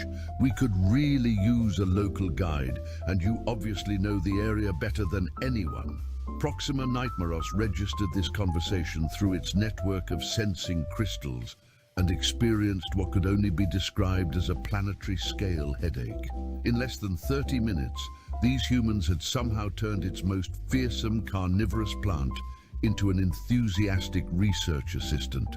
This was not how Death Worlds were supposed to work. By hour 6 of what should have been a swift and decisive massacre, Proxima Nightmaros was experiencing its first full-scale existential crisis. The humans had not only survived the impossible conditions, they had somehow convinced half the planet's murder ecosystem to join their research project. Stabicus the Terrible was now wearing what appeared to be a tiny name tag that read, "Hello, my name is Stabicus, Research Assistant," and was enthusiastically explaining the finer points of atmospheric toxin distribution to Dr. Crankshaft. The carnivorous ground had given up trying to eat people and was instead helping Chief Engineer Boltcutter level the foundation for what she cheerfully called Base Camp Certain Doom. "You see," Stabicus was saying, gesturing with a thorn-covered vine toward a particularly ominous cloud formation, "the screaming acid particles are actually quite sophisticated. They're programmed to target specific emotional triggers: fear, despair, the crushing realization that you've made poor life choices. Standard Death World psychology, really. Fascinating." Dr. Crankshaft made more notes. "Have you considered publishing? The Journal of Applied Xenobiology would be very interested in this research." Meanwhile, Lieutenant Brick Hammerstein had discovered something that was causing Proxima Nightmaros considerably more concern than the failure of its primary murder systems. Brick was staring at his environmental scanner with the sort of concentrated attention usually reserved for people trying to remember if they'd left the stove on before departing for a 3-week vacation. "Captain," he called out, his voice carrying that particular tone that meant someone had discovered something either brilliant or catastrophically dangerous, "I think we might have a problem." Tank looked up from where she was helping Ensign McWrenchface inflate the hot tub, because apparently surviving on a Class 15 Death World wasn't complete without recreational bathing facilities. "What kind of problem, Brick? The fun kind or the paperwork kind?" "The kind where the planet's environmental control systems are having what I can only describe as a nervous breakdown," Brick replied. tapping his scanner with the sort of gentle concern usually reserved for sick pets. The atmospheric processors are running at 200% capacity, trying to maintain lethal conditions. But they keep getting confused because we're not dying according to schedule. Tank paused in her hot tub assembly duties. Confused how? Well, Brick scratched his head. The system keeps detecting that we're still alive and assumes it must not be working hard enough. So it increases the toxicity levels. But then it detects that we're not just alive, but actually having a good time, which causes it to recalibrate again. It's been doing this for 6 hours straight. Dr. Crankshaft looked up from her conversation with Stabicus. Are you saying the planet is accidentally poisoning itself trying to kill us? That's exactly what I'm saying, Brick confirmed. The feedback loop is causing system-wide malfunctions. The gravity generators are stuttering. The weather control grid is overheating, and according to these readings, the planet's core temperature has increased by 15 degrees in the last hour. Proxima Nightmaros, listening to this conversation through its crystal sensor network, experienced what could only be described as the geological equivalent of a panic attack. The humans were absolutely right. In its desperate attempts to create increasingly lethal conditions, it was slowly cooking itself from the inside out. "That's terrible," Tank exclaimed, and for the first time since landing, she actually looked concerned. "We can't let the planet hurt itself just because we're too stubborn to die properly. Stabicus, is there some sort of manual override for the environmental systems?" Stabicus's thorns perked up with enthusiasm. "Oh, absolutely. The control center is located in the northern crater of Infinite Despair. Although I should mention that it's traditionally guarded by the Apex Predator Council, a collection of the planet's most dangerous creatures specifically bred to prevent tampering with the murder systems." Apex Predator Council? Ensign McWrenchface's eyes lit up with the sort of dangerous enthusiasm that made risk assessment professionals wake up in cold sweats. "Do they take appointments, or is it more of a walk-in situation?" Chief Engineer Boltcutter looked up from where she was somehow teaching the carnivorous ground to help with construction work. "How dangerous are we talking here? Like mildly irritated bear, dangerous, or accounting department during budget season, dangerous?" "Well," Stabicus considered this carefully, "the council consists of Grinthak the Bone Crusher, a creature with 17 different types of venom and a personality disorder. There's Vextria the Soul Render, who can kill you with interpretive dance. And finally, there's Kevin." The humans paused. "Kevin?" Tank asked. "Kevin is the scariest," Stabicus said solemnly. "Kevin used to work in customer service." Dr. Crankshaft shuddered. "Customer service? Good Lord, what kind of customer service?" "Intergalactic insurance claims," Stabicus whispered. The entire human crew went silent for a moment, processing this information with the appropriate level of horror. "Right then," Tank said finally, her voice carrying the sort of determined cheerfulness that usually preceded either great victories or spectacularly creative disasters. "We'd better get moving. Can't have the planet giving itself a fever on our account. Stabicus, would you mind showing us the way to this northern crater of Infinite Despair? It sounds delightfully ominous." As the humans began packing their equipment with the casual efficiency of people preparing for a particularly challenging picnic, Proxima Nightmaros made a discovery that shook it to its molten core.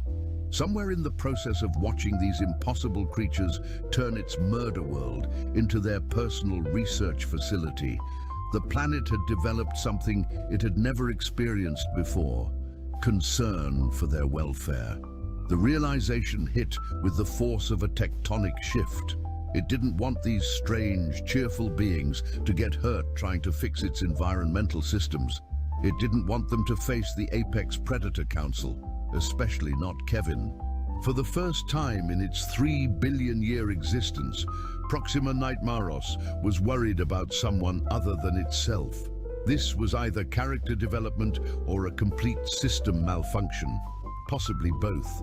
As the humans set off toward the northern crater of infinite despair, chatting excitedly about the prospect of meeting creatures specifically designed to kill them, Proxima Nightmaros found itself doing something it had never done before, hoping that everything would turn out all right.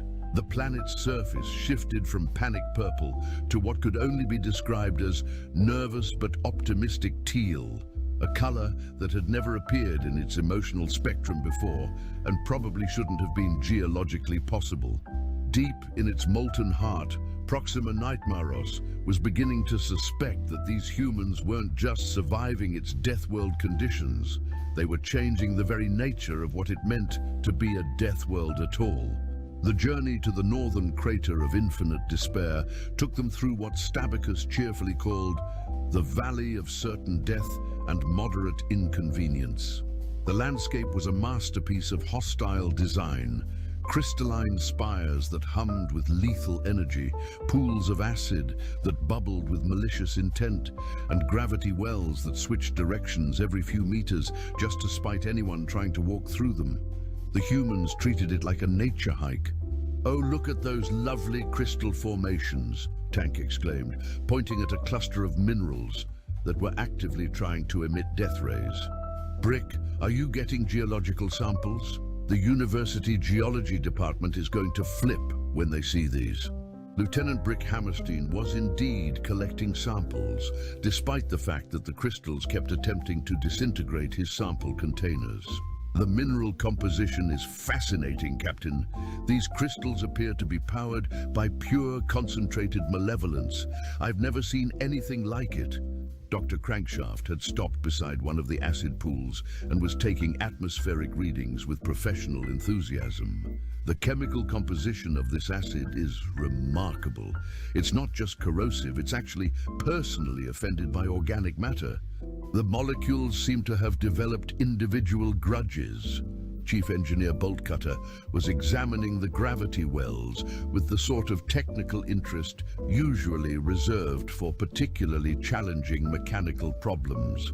"You know, with a few modifications, these gravity fluctuations could power a really efficient transportation system. Stabicus, do you think the planet would be interested in a public transit proposal?" Stabicus, who was beginning to understand that humans approached literally everything as either a research opportunity or a home improvement project, had stopped trying to be threatening and was now focusing on being a helpful tour guide. "Well, I suppose the planet has never considered constructive applications for its murder physics. You'd have to ask the Apex Predator Council, though. They make all the major policy decisions." Ensign McWrenchface, who had been unusually quiet for the past hour, suddenly spoke up from where he was examining what appeared to be a flower made of crystallized screaming. "Captain, I think I've figured out what's really going on here." Tank looked up from where she was having an animated discussion with a boulder that was apparently sentient and deeply depressed about its job as a crushing hazard. "What's that, McWrenchface?"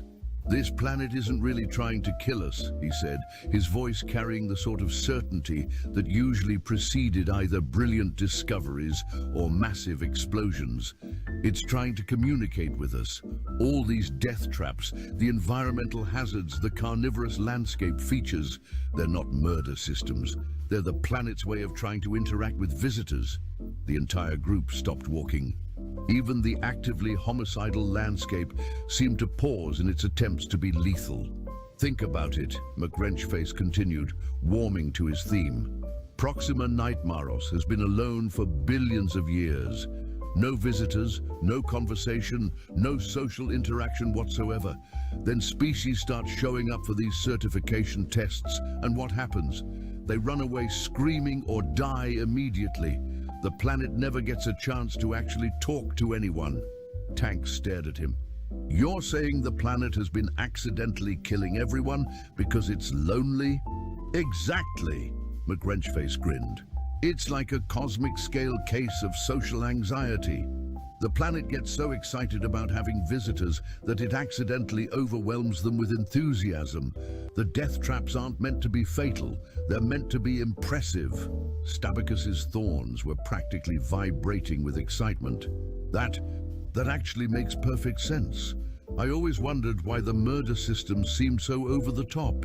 I mean, 17 different types of acid rain. That's not efficient killing, that's showing off. Deep beneath their feet, Proxima Nightmaros was experiencing something that could only be described as the geological equivalent of someone finally understanding a joke they'd been trying to tell for 3 billion years. The humans were right. It hadn't been trying to murder visitors, it had been trying to impress them. The problem was that most species interpreted impressive display of planetary power as immediate mortal danger. But humans apparently interpreted it as interesting research opportunity and new friends to make. Dr. Crankshaft looked around at the spectacular death landscape with new understanding. So all of this, the carnivorous plants, the gravity anomalies, the acid storms, it's the planetary equivalent of someone showing off their hobby collection. And we're the first visitors who've ever stuck around long enough to appreciate the craftsmanship, Tank added, her grin widening to dangerous proportions. The planet's surface began shifting through a rapid spectrum of colors, settling on what could only be described as delighted golden yellow. For the first time in its existence, Proxima Nightmaros felt truly understood. This emotional breakthrough was interrupted by a sound like a landslide having an argument with a symphony orchestra. The ground ahead of them split open to reveal what was unmistakably an entrance to something large, complex, and probably very important. "Well," Stabicus said, his voice carrying a note of nervous excitement, "that would be the entrance to the Apex Predator Council chambers. They must have been monitoring our conversation." Tank rubbed her hands together with anticipation. "Excellent. Time to meet the management. I wonder if they're as lonely as the rest of the planet."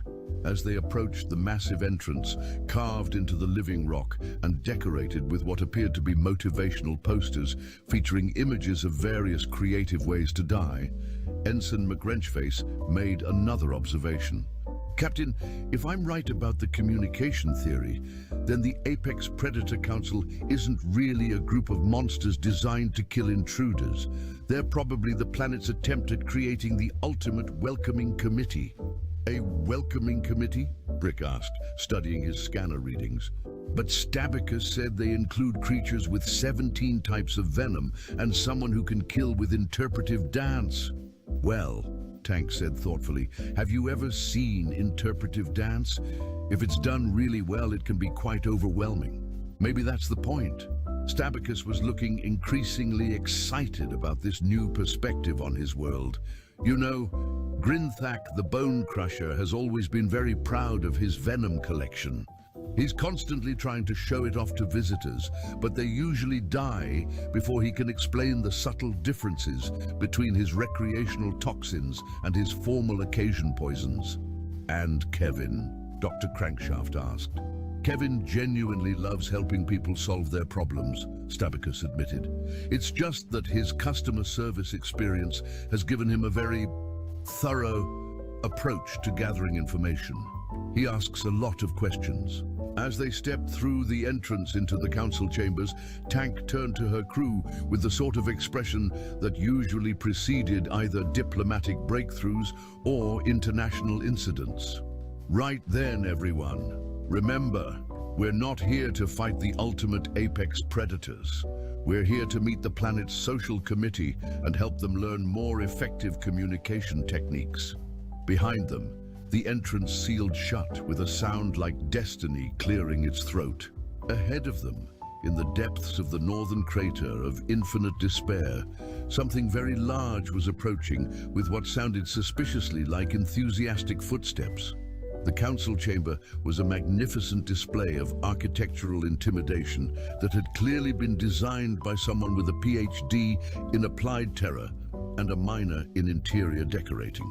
The walls were carved from living obsidian that pulsed with ominous light, The ceiling was supported by pillars that appeared to be made of crystallized nightmares, and the floor was inlaid with what looked like a mosaic depicting the galaxy's most creative methods of experiencing existential dread.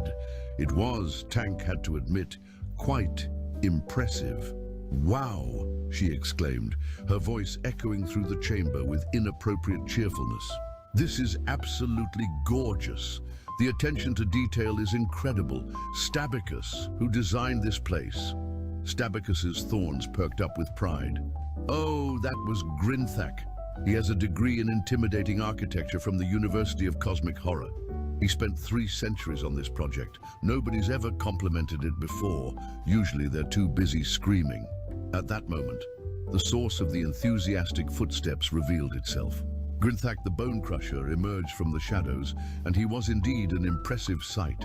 Standing roughly 12 feet tall, covered in scales that shifted between colors that had no names in any known language, and sporting 17 different venom glands that glowed with bioluminescent pride. Grinthak was clearly a masterpiece of evolutionary intimidation. He was also carrying what appeared to be a tea service. "Greetings, tiny mortals!" Grinthak boomed in a voice like a friendly earthquake. "Welcome to the northern crater of infinite despair. I am Grinthak the Bone Crusher. Would you care for some refreshments?" The humans stared. This was not quite what they had expected from a creature whose professional title suggested a career in skeletal destruction. "That's very kind of you," Tank replied, apparently unfazed by being addressed by a 12-foot-tall apex predator offering beverages. "We'd love some tea. I'm Captain Tank Rubberboot, and this is my crew.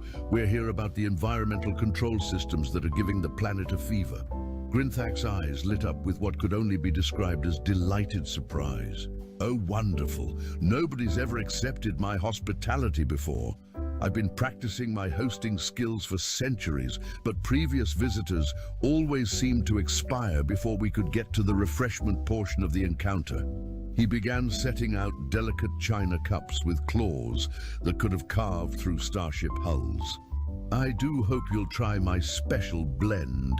It's a combination of 17 different types of poison, but I've diluted them to levels that should only cause mild hallucinations and a pleasant tingling sensation." Dr. Crankshaft's medical training kicked in.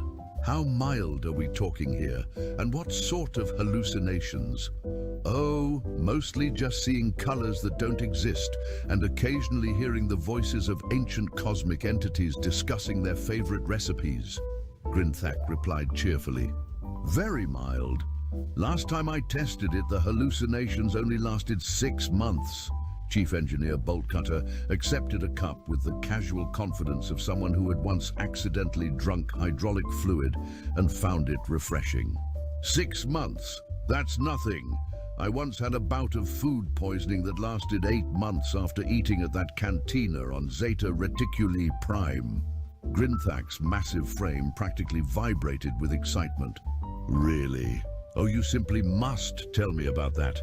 I'm always looking for new inspiration for my toxin blends." While this delightful conversation about comparative poisoning was taking place, the chamber filled with the sound of interpretive dance. Vextria, the Soul Render, appeared in a swirl of movement that was indeed overwhelming, but more in the way of performance art than mortal terror. She was a creature of impossible grace, flowing between forms that suggested both deadly predator and avant-garde artist. Her interpretive dance appeared to be conveying the theme, "Welcome, small but interesting visitors. Please enjoy your stay, and don't mind the existential dread." "That's beautiful," Ensign McGrenchface applauded enthusiastically. "The way you captured the essence of cosmic uncertainty while maintaining thematic coherence was absolutely brilliant." Vextria paused mid-interpretive soul rendering, her multiple eyes widening with surprise. In 3,000 years of perfecting her deadly art form, nobody had ever offered constructive criticism that wasn't in the form of dying screams. You understood the thematic structure?" she asked. Her voice like music played on instruments made of crystallized starlight. "Of course. McWrenchface pulled out his notebook. I did my thesis on xenocultural performance art. Would you mind if I asked about your creative process? The transition from the looming threat movement to the inevitable doom sequence was particularly sophisticated. Vextria's dance shifted to what was unmistakably the interpretive dance equivalent of blushing. Well, nobody's ever analyzed my work before. I've been working on a new piece called The Eternal Screaming of the Void, but in a nice way. Would you like to see it? This artistic discussion was interrupted by the arrival of Kevin, and Kevin was exactly what the humans had expected based on Stabicus's description. He was a perfectly ordinary-looking being, perhaps slightly shorter than average, wearing what appeared to be a customer service uniform that had seen better millennia. His most notable feature was his smile, which carried the sort of professional warmth that could survive any amount of bureaucratic horror. "Hello there," Kevin said, his voice carrying the cheerful efficiency of someone who had spent eons helping people navigate insurance claims. "I'm Kevin. I understand you're here about some environmental control issues. I'll just need to gather some information to help resolve your concerns. First, could I get your full names, species classification, home planet registration numbers, next of kin contact information, preferred method of death notification, and a brief description of your last will and testament?" Lieutenant Brick Hammerstein, who had dealt with military bureaucracy his entire career, recognized a kindred spirit. "Actually, Kevin, we're more concerned about the planet's environmental systems overheating. The feedback loops are causing dangerous core temperature fluctuations." Kevin's smile brightened to the point where it was probably visible from orbit. "Oh, a technical issue. I love technical issues. Let me just get the proper forms. Now, have you tried turning the planet off and on again? What about checking if all the murder systems are properly calibrated? Have you submitted a formal complaint through the proper channels? Do you have your death certificates pre-filled for efficiency?" Tank watched this exchange with growing understanding. "Kevin, how long have you been trying to help people solve their problems?" "Oh, about 4,000 years, Kevin replied happily. "I originally worked for Galactic Insurance Solutions before taking this position. I specialized in claims that involved what we technically called acts of cosmic horror beyond mortal comprehension. Very satisfying work, lots of paperwork." Dr. Crankshaft had a sudden realization. "Kevin, when visitors come here, do you try to help them solve their problems by asking them questions?" "Of course, that's proper customer service protocol. Although I notice that most visitors tend to have some sort of psychological breakdown after the first few hundred questions. I always assumed it was stress-related." Grinthak nodded enthusiastically, nearly spilling his tea service. "Yes, and I always tried to show them my venom collection to help them relax, but they seemed to find it distressing for some reason." Vextria performed a brief interpretive dance that conveyed the concept of well-intentioned social interaction gone horribly wrong. Tank looked around at the three beings who had been described as the most terrifying creatures on a Class 15 death world and realized what had actually happened. "You're not apex predators at all, are you? You're the planet's hospitality committee." The three creatures exchanged glances that somehow managed to be both cosmic and sheepish. "Well," Grinthak admitted, "we did try to be properly terrifying, but it never seemed to work out quite right. Visitors would arrive. We'd attempt to provide a suitable apex predator experience, and somehow they'd always end up having psychological breakdowns before we could properly welcome them. It's been quite frustrating," Vextria added, her dance now expressing centuries of misunderstood social intentions. Kevin nodded sympathetically. "I've filed approximately 47,000 incident reports about the communication failures, but the feedback forms always came back marked recipient deceased before I could implement proper customer service improvements. Dragon. Tank set down her cup of mildly hallucinogenic tea, which was actually quite pleasant once you got used to the fact that it made your teeth glow purple, and addressed the assembled hospitality committee with the sort of diplomatic warmth that had once prevented 3 separate interstellar wars. "Well, I think we've identified the core problem here," she announced. "You've all been trying so hard to provide the ultimate Death World experience that you've been accidentally overwhelming your guests before they could appreciate your efforts." Grinthak's 17 venom glands pulsed with what appeared to be embarrassment. "We just wanted to make a good impression. The Galactic Safety Commission's requirements specifically called for unsurvivable conditions and apex predators of unimaginable terror. We've been doing our best to meet professional standards, but that's exactly the issue," Dr. Crankshaft interjected, pulling out her medical scanner and waving it in the general direction of the environmental control systems. "The planet's been trying so hard to be deadly that it's been overloading its own infrastructure. Look at these readings. Core temperature up 15 degrees and climbing, atmospheric processes running at dangerous levels, and the gravity generators are developing stress fractures." Kevin immediately perked up with professional interest. "Oh, infrastructure maintenance issues. I have the proper forms for that. Let me see. Yes, here we go. Environmental System Breakdown Protocol, subsection 47, paragraph 12. Have we tried percussive maintenance? What about submitting a warranty claim? Is the planet's insurance up to date?" Chief Engineer Boltcutter studied Kevin's forms with the sort of technical appreciation usually reserved for particularly elegant engineering solutions. "You know, Kevin, these are actually quite comprehensive, but I think the real solution is simpler than all this paperwork. Proxima Nightmaros, can you hear us?" The chamber rumbled in response, and the crystallized nightmare pillars began to glow with what could only be described as attentive interest. "Right then," Boltcutter continued, addressing the planet directly. "You don't need to be a Class 15 Death World. You've been killing yourself trying to meet standards that were never meant for someone with your enthusiasm for hospitality." The rumbling intensified, and the obsidian walls began displaying what appeared to be confused geometric patterns. Ensign McWrenchface stepped forward, his notebook still in hand. "What Chief Boltcutter is trying to say is that you've been misunderstanding the assignment. The Galactic Safety Commission created an impossible test because they thought nobody would be crazy enough to try it. But you've been taking it seriously and literally killing yourself to provide the experience." Lieutenant Brick Hammerstein consulted his scanner again. "The good news is that we can fix the environmental systems. The bad news is that it requires shutting down the murder protocols entirely and recalibrating everything for what we might call aggressively friendly instead of inevitably fatal." Vextria performed an interpretive dance that conveyed the concept of cautious hope mixed with cosmic uncertainty about career changes. "But what will I do if I'm not a Death World?"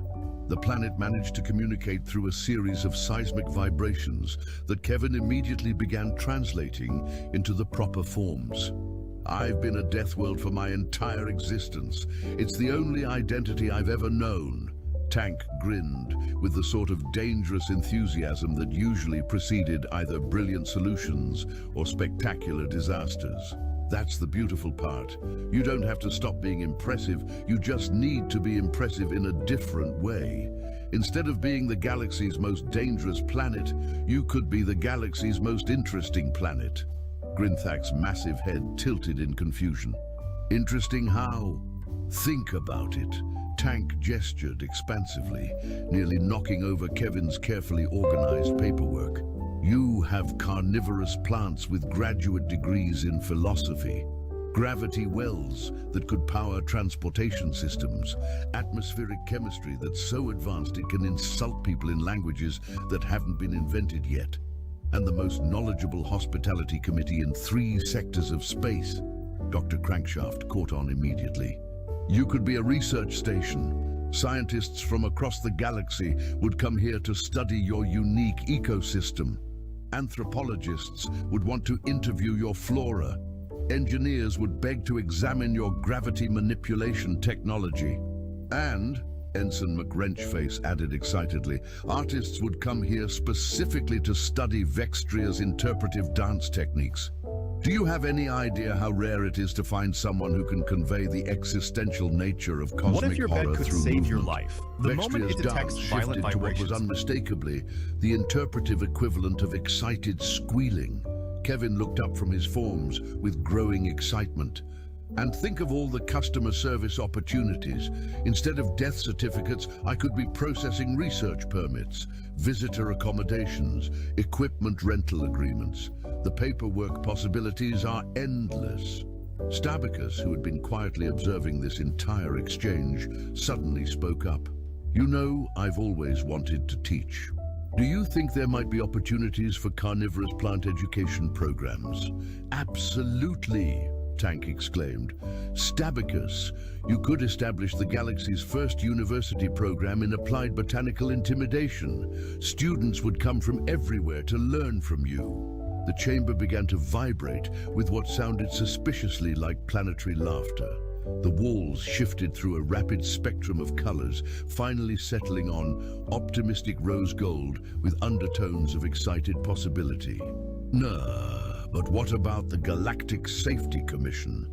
Grinthak asked, his venom glands now pulsing with what appeared to be hopeful anxiety. Won't they be upset that we've failed to provide a proper Class 15 Death World experience? Tank pulled out a communication device with the sort of gleeful anticipation usually reserved for people about to deliver really excellent pranks. Oh, I think Commissioner Flimpnozzle is going to be very interested in our findings. Brick, start recording. I think it's time for our preliminary report. Lieutenant Brick Hammerstein activated the recording equipment with the practiced efficiency of someone who had filed many reports that nobody was going to believe anyway. Galactic Safety Commission Control. This is Captain Tank Rubberboot reporting on the Class 15 Death World certification test. Tank began, her voice carrying the sort of professional authority that made bureaucrats sit up and pay attention. I'm pleased to report that Proxima Nightmaros has exceeded all expectations. Kevin immediately began taking notes because proper documentation was essential to any good customer service experience. The planet's environmental systems are not only functional, they represent the most advanced hospitality infrastructure we've ever encountered. The local ecosystem has demonstrated unprecedented cooperation with testing personnel, and the Apex Predator Council has provided exemplary customer service throughout our stay. There was a long pause from the other end of the communication link, followed by the sound of someone choking on what was probably regulation temperature coffee. Did you say, "Oh, customer service," came Commissioner Flimpnozzle's voice, sounding like a man whose entire worldview was being gently but thoroughly demolished. Outstanding customer service, Tank confirmed cheerfully. In fact, we'd like to recommend Proxima Nightmaros for immediate reclassification as a Class 1 hospitality world with specialized research facilities. The planet has expressed interest in hosting scientific conferences and educational programs. Deal.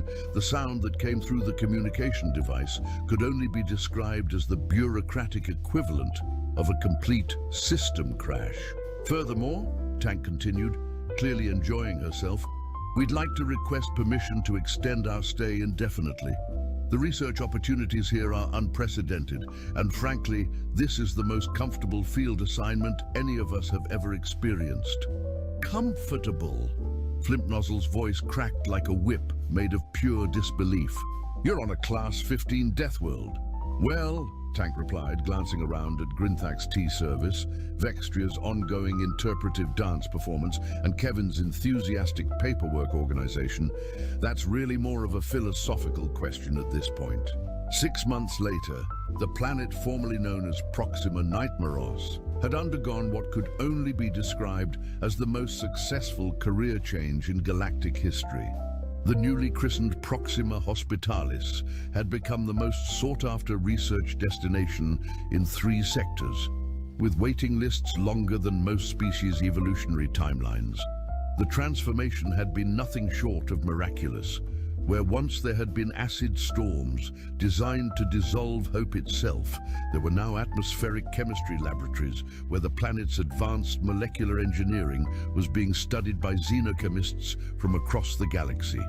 The gravity wells that had once threatened to crush unwary visitors were now powering the most efficient transportation system anyone had ever seen, with commuter shuttles that could navigate three-dimensional traffic patterns that made even experienced pilots weep with admiration.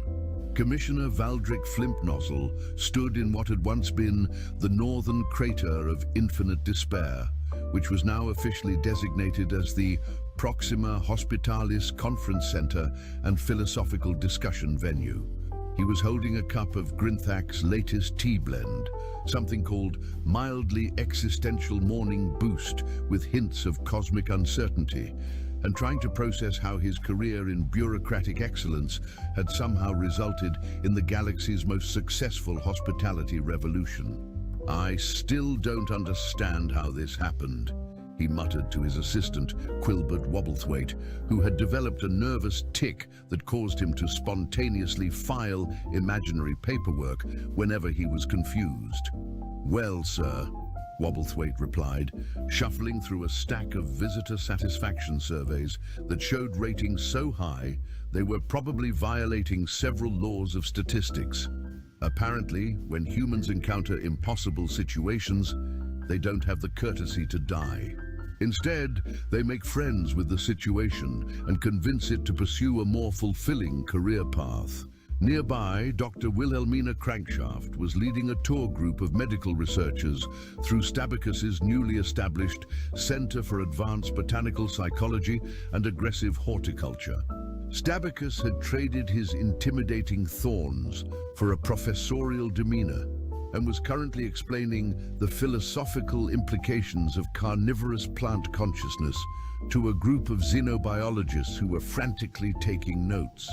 "You see," Stabacus was saying, gesturing with a vine that now wore small spectacles for purely aesthetic reasons, "the relationship between predator and prey is really more of a cosmic dialogue about the nature of existence.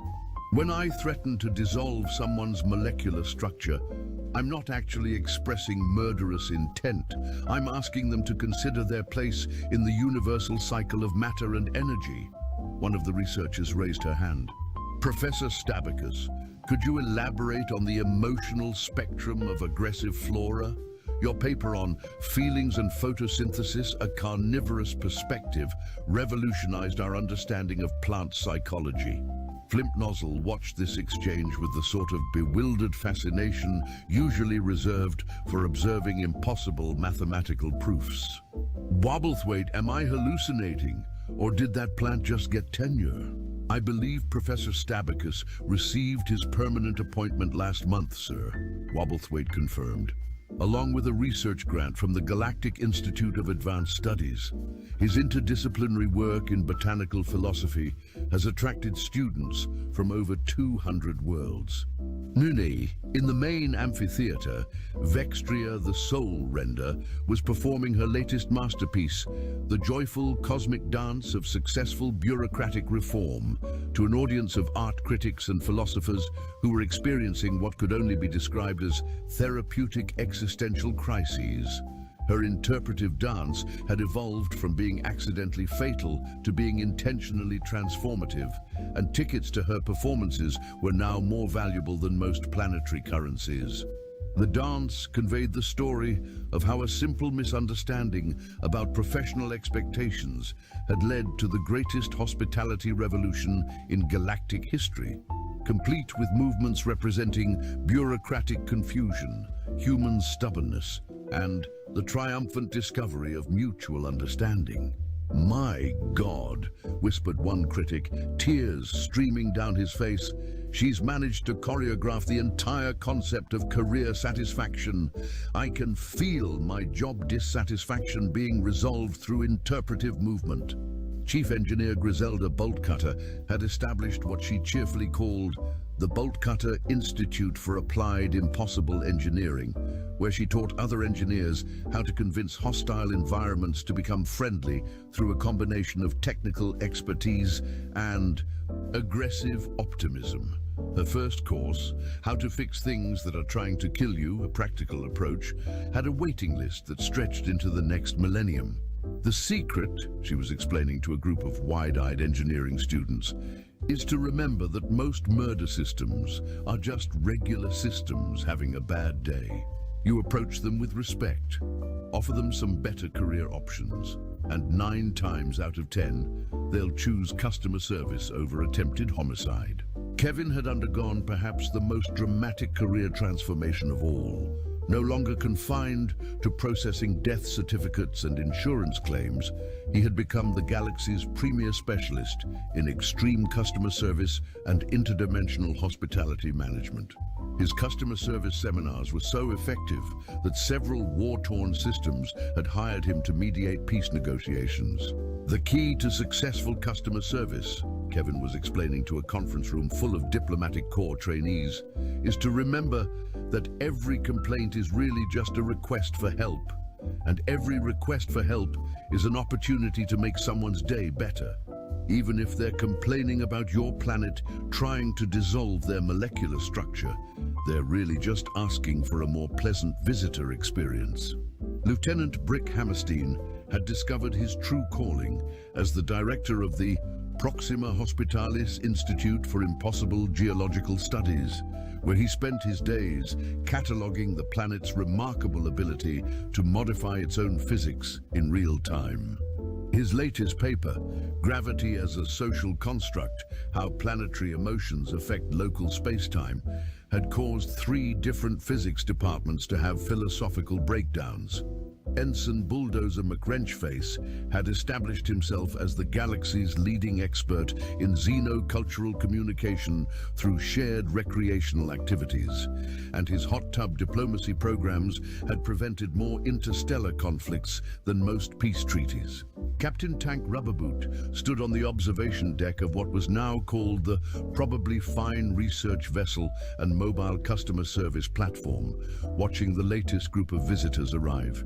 These were delegates from the Galactic Council of Impossible Situations, who had come to study what was being called the Proxima Hospitalis Miracle for potential application to other cosmic-scale problems. Tank grinned as she watched the delegates being greeted by Grinthak's latest apprentices, a group of former murder crystals who had retrained as professional welcomers and tour guides.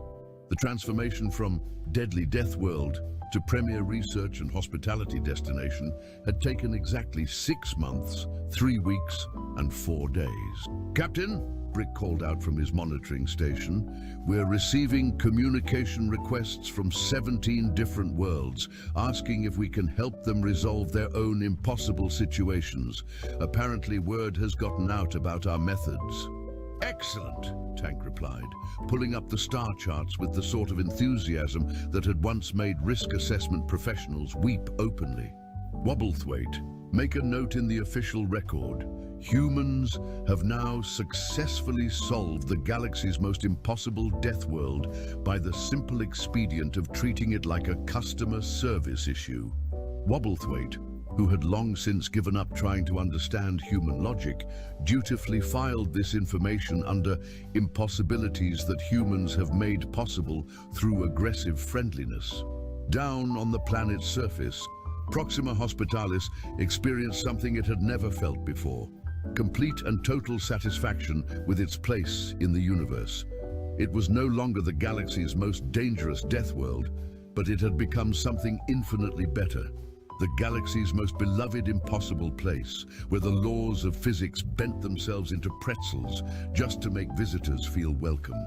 The planet's surface had settled into a permanent state of contented coral pink with overtones of cosmic fulfillment, a color that several art movements had already adopted as their official aesthetic. As Tank prepared to depart for their next impossible assignment, she paused to look back at the world that had tried so hard to kill them and had instead become their greatest success story. In the distance, She could see Kevin organizing a group of visiting bureaucrats, Grinthak teaching a masterclass in advanced hospitality architecture, Vextria performing for an audience of enraptured philosophers, and Stabicus leading a graduate seminar on the ethics of carnivorous consciousness. "You know what the funny thing is?" Tank said to her crew as they prepared for departure. "The Galactic Safety Commission was absolutely right. Proxima Nightmaros really was impossible to survive unchanged." Tank's grin widened as she watched a group of former murder hornets buzzing contentedly around a welcome sign that read, "Proxima Hospitalis, where every visit is an adventure in applied friendship." It's just that nobody bothered to ask whether the planet wanted to be changed too. Chapter 1. The Ghost of the Void.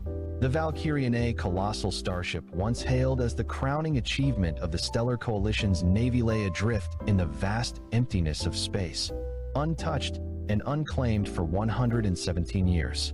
Its hull, though battered and scarred by ancient skirmishes and the relentless wear of cosmic radiation, still bore the faint glow of defiant blue markings, a ghostly testament to a time when it had been a symbol of power and hope. The ship's immense silhouette drifted against the backdrop of distant nebulae and dying stars, a silent behemoth forgotten by all but the cold void.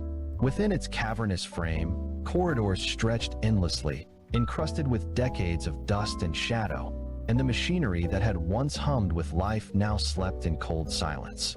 Life support systems had long since faltered, artificial gravity waned, and the ship's AI, once a guardian and guide, had retreated into silence or corruption. But to Jace Nolan, a scrappy human mechanic who had clawed his way through the fringes of galactic society by repairing broken ships and forgotten tech, the Valkyrian was more than a relic, it was a challenge, a puzzle box filled with secrets and dormant potential. He had heard the stories whispered in the rundown docking bays of outer colonies, tales of a legendary warship lost to time, one that had vanished after a catastrophic battle, its crew presumed dead or scattered across the stars. Many had tried to reclaim it, but none had succeeded, deterred by the sheer scale of the vessel and the dangers lurking within its darkened guts. But Jace was different. His hands were steady, his mind sharp, and his passion for machines bordered on obsession. He believed that the Valkyrian's heart still beat beneath the layers of rust and neglect, waiting for the right spark to ignite it back to life. Stepping through the airlock for the first time, Jace was immediately engulfed by the eerie stillness of the ship's interior. The stale air carried the faint scent of burnt circuitry and metallic decay, a subtle reminder of battles fought and lost. His flashlight beam cut through the gloom, illuminating faded insignias and scratched warning signs that hinted at the ship's once mighty purpose. As he moved deeper, the corridors seemed to close around him like the ribs of a sleeping giant, whispering secrets in the hum of dormant machinery. In the engineering bay, he found the starship's core engine's massive fusion reactors, cold and dark but intact. Panels hung open, wires severed, and control consoles blank. Yet Jace's practiced, I saw the potential buried beneath the decay. With methodical care, he began his work, reconnecting circuits, bypassing failed systems, and coaxing life back into the mechanical heart. Hours passed unnoticed as he lost himself in the intricate dance of restoration, his mind alive with the ship's history and the promise of resurrection. Upstairs, the bridge held its own mysteries, a throne for a captain long gone, screens frozen on battles that had faded from memory, and a central AI core that flickered weakly in the shadows. Jace's fingers trembled as he interfaced with the ancient computer, feeling the ghost of intelligence struggling to awaken. Outside, space stretched endlessly, indifferent to the fate of a single ship. Yet inside the Valkyrian, beneath the surface of silence and corrosion, a revolution was stirring, a slow, trembling heartbeat growing stronger with every successful circuit repaired, every line of code restored. Jace Nolan, the human mechanic with nothing but grit and hope, was breathing life into a titan of the stars. The journey ahead was uncertain, fraught with peril, and full of ghosts both mechanical and human. But as the first flicker of power surged through the Valkyrian's veins, one truth became clear. The ship's story was far from over. Jace's hands moved deftly through the labyrinth of cables and circuits, his eyes scanning the faded schematics flickering weakly on the cracked display panels. The ancient technology was a strange blend-stellar coalition designed interwoven with alien components scavenged from battles long past. Each system was a puzzle. Some circuits had been deliberately severed, others corroded by space's merciless vacuum and time's unforgiving passage. Yet, beneath the neglect, Jace could feel a latent power waiting to be unleashed, like a beast slumbering beneath layers of rust and dust. He worked tirelessly, patching broken conduits with jury-rigged replacements fashioned from spare parts and jury-rigged adapters pulled from his worn toolkit. The ship's fusion reactors, massive and cold, loomed ahead, a sleeping heart needing coaxing back to life. Jace tapped into his neural interface, sending pulses of code to bypass the failing subsystems, his mind merging with the ship's fractured consciousness as if forging a fragile alliance between man and machine. Slowly, the reactors stirred, their core chambers beginning to glow with a faint blue light, the soft hum of energy gathering strength echoing through the engineering bay. The once dead corridors flickered with returning life as emergency lighting sputtered on, casting long shadows that danced across the peeling walls and shattered panels. Despite the eerie quiet, there was a palpable shift in the atmosphere the ship was awakening. But Jace knew this was only the beginning. The Valkyrian was vast, its systems complex beyond comprehension. Restoring full power would mean delving into restricted zones, confronting centuries-old security protocols, and facing the unknown hazards lurking within its depths.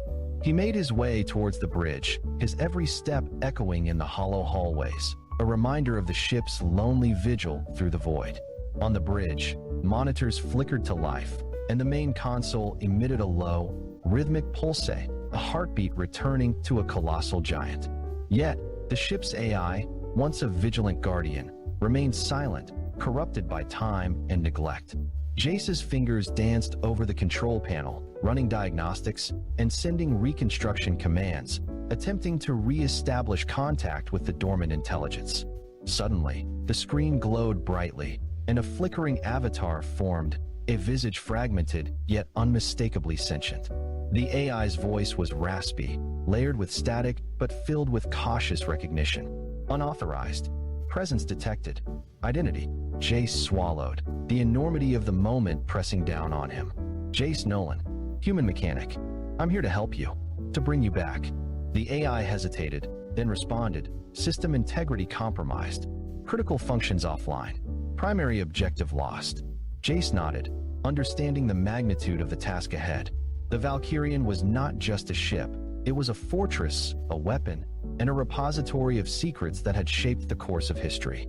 And now, it had been entrusted to a lone human with nothing but skill, determination, and a spark of hope. As the AI's systems flickered, stabilizing slowly, Jace prepared for the long battle ahead against time, against the void, and against whatever dangers still lurked in the forgotten corners of the ship. The Valkyrian had awoken, and with it, a new chapter in the galaxy's story was about to be written. As the ancient AI struggled to reboot, Jace felt a surge of cautious optimism mixed with the heavy burden of responsibility settling upon his shoulders. The ship, once a titan of war, was slowly stirring from a long slumber, but many of its vital systems were still dormant or corrupted beyond easy repair. The corridors hummed faintly now, the mechanical heartbeats echoing faintly through the steel veins of the Valkyrian, while emergency lights flickered erratically, casting eerie shadows on walls scarred by time and battle. Jace knew he was racing against an invisible clock. The vacuum of space was unforgiving, and any malfunction could spell disaster not just for him, but for the legacy this ship carried. Armed with his toolkit, a deep well of mechanical knowledge, and an unyielding will, he plunged deeper into the ship's underbelly. He crawled through maintenance shafts where rust and debris threatened to swallow him whole, bypassed ancient security locks using improvisation and patience, and meticulously rebooted power grids cell by cell. Each success brought a ripple of life back to the ship. A conveyor belt groaned, life support units whirred, and the temperature slowly stabilized from freezing cold to tolerable warmth. But as Jace explored, he unearthed signs of the ship's tragic past. charred remnants of battles fought long ago, cryptic logs hinting at mutiny and sabotage, and holographic records of crews who'd given their lives defending a secret too powerful to fall into enemy hands.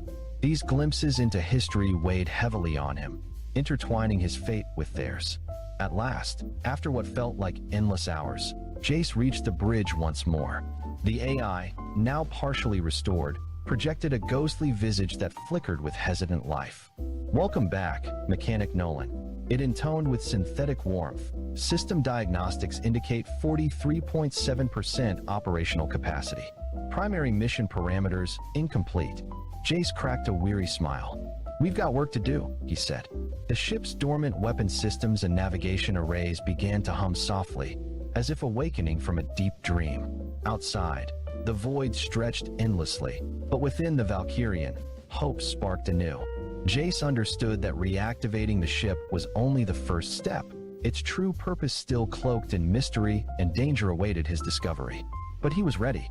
The ship had been abandoned for over a century, but with human hands and heart, it would sail again. Chapter 2: Awakening the Sleeping Giant. With the ship's core systems slowly coming online, Jace faced the daunting task of restoring full operational capability to the Valkyrian. The ship was a sprawling fortress of technology and history, its circuits a web of ancient innovations and battle-hardened resilience. Every subsystem he repaired felt like coaxing a giant to life, awakening memories and power long dormant. Days turned into nights as Jace navigated the ship's vast corridors, checking and repairing engines, life support, and communications arrays. The task was as much a test of endurance as it was skill. The ship's automated systems, damaged and corrupted, fought back with erratic malfunctions and dangerous feedback loops. But Jace's determination never wavered.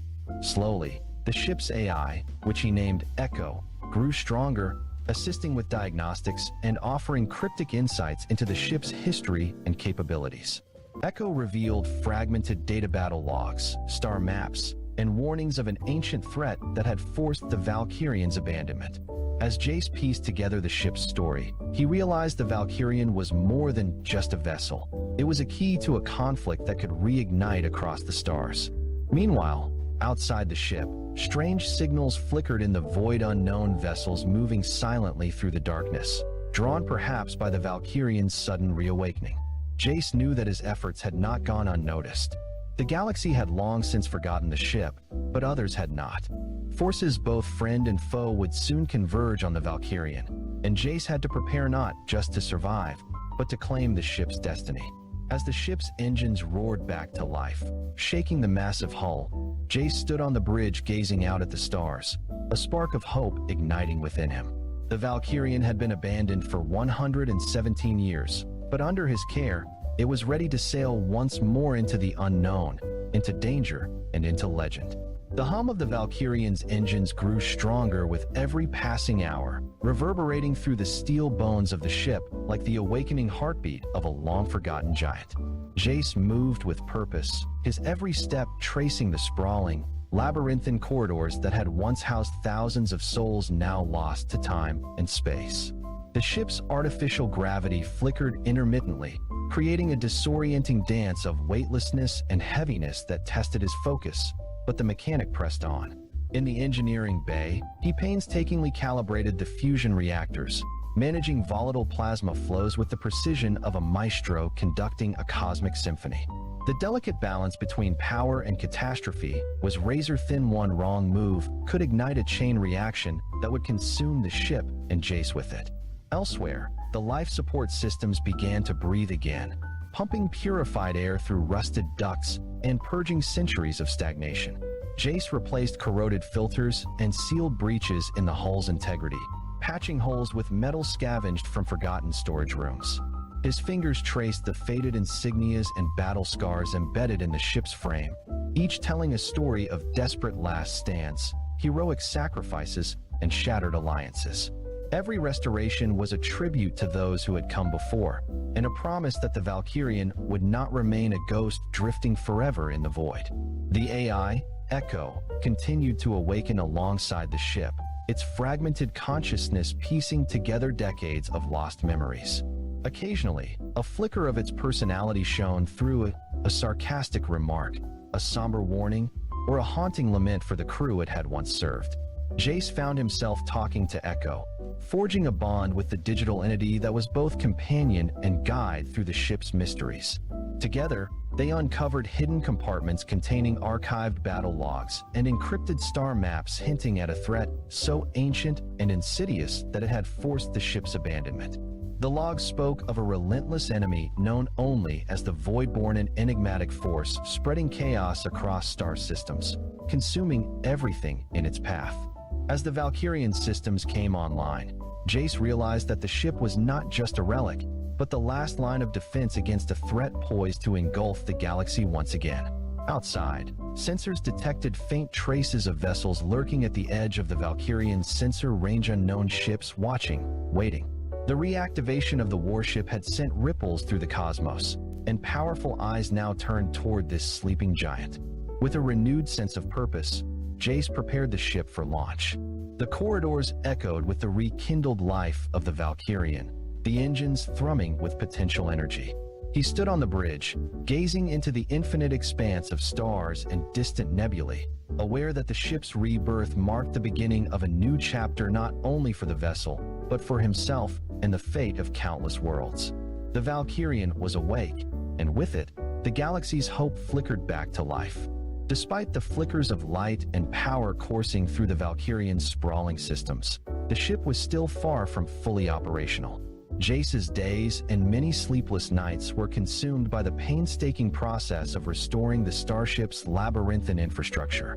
Each subsystem was a universe unto itself, propulsion arrays that hummed faintly with dormant potential, weapon platforms dormant and iced with decades of disuse, and navigational computers wrapped in layers of encrypted data and legacy code. Jace's expertise was tested to the limit as he hacked, rewired, and coaxed each system back to life with the tenacity of a man who understood the stakes. The ship's AI, Echo, gained strength and personality with every rebooted node, assisting Jace not only with technical diagnostics, but by revealing fragments of the Valkyrian's storied past. Echo's recollections painted a picture of a vessel that had once been the pride of the Stellar Coalition, a bastion of hope during a war that nearly tore the galaxy apart. Yet, the AI's memories were tinged with sorrow, of a catastrophic betrayal, a battle lost, and the subsequent abandonment that had condemned the ship to drift in solitude. As Jace delved deeper, he discovered sealed compartments containing relics of that conflict, encrypted battle logs, faded photographs of the crew, and personal diaries that spoke of courage and despair. Outside, subtle blips on the sensor array indicated movement shadows lurking at the edge of the Valkyrian's sensor range. Other factions had noticed the starship's reawakening. Some were interested in reclaiming the technology for their own ends, while others sought to silence it forever. Aware of the growing threat, Jace hastened his efforts. The ship's main engines roared to life with a triumphant surge, shaking the hull and filling the corridors with reverberating power. Navigation systems calibrated, weapons systems flashed warnings but gradually came online, and the Valkyrian prepared to awaken fully from its century-long slumber. Standing on the bridge, Jace felt the weight of history pressing down on him, yet also the exhilarating promise of new beginnings. This was no longer just a repair job. He was now the steward of a legacy, the captain of a ghost ship reborn to face an uncertain galaxy. The stars beckoned with both danger and hope. With Echo by his side and the Valkyrian ready to sail, Jace set the course into the unknown, beginning a journey that would test his for. Chapter 3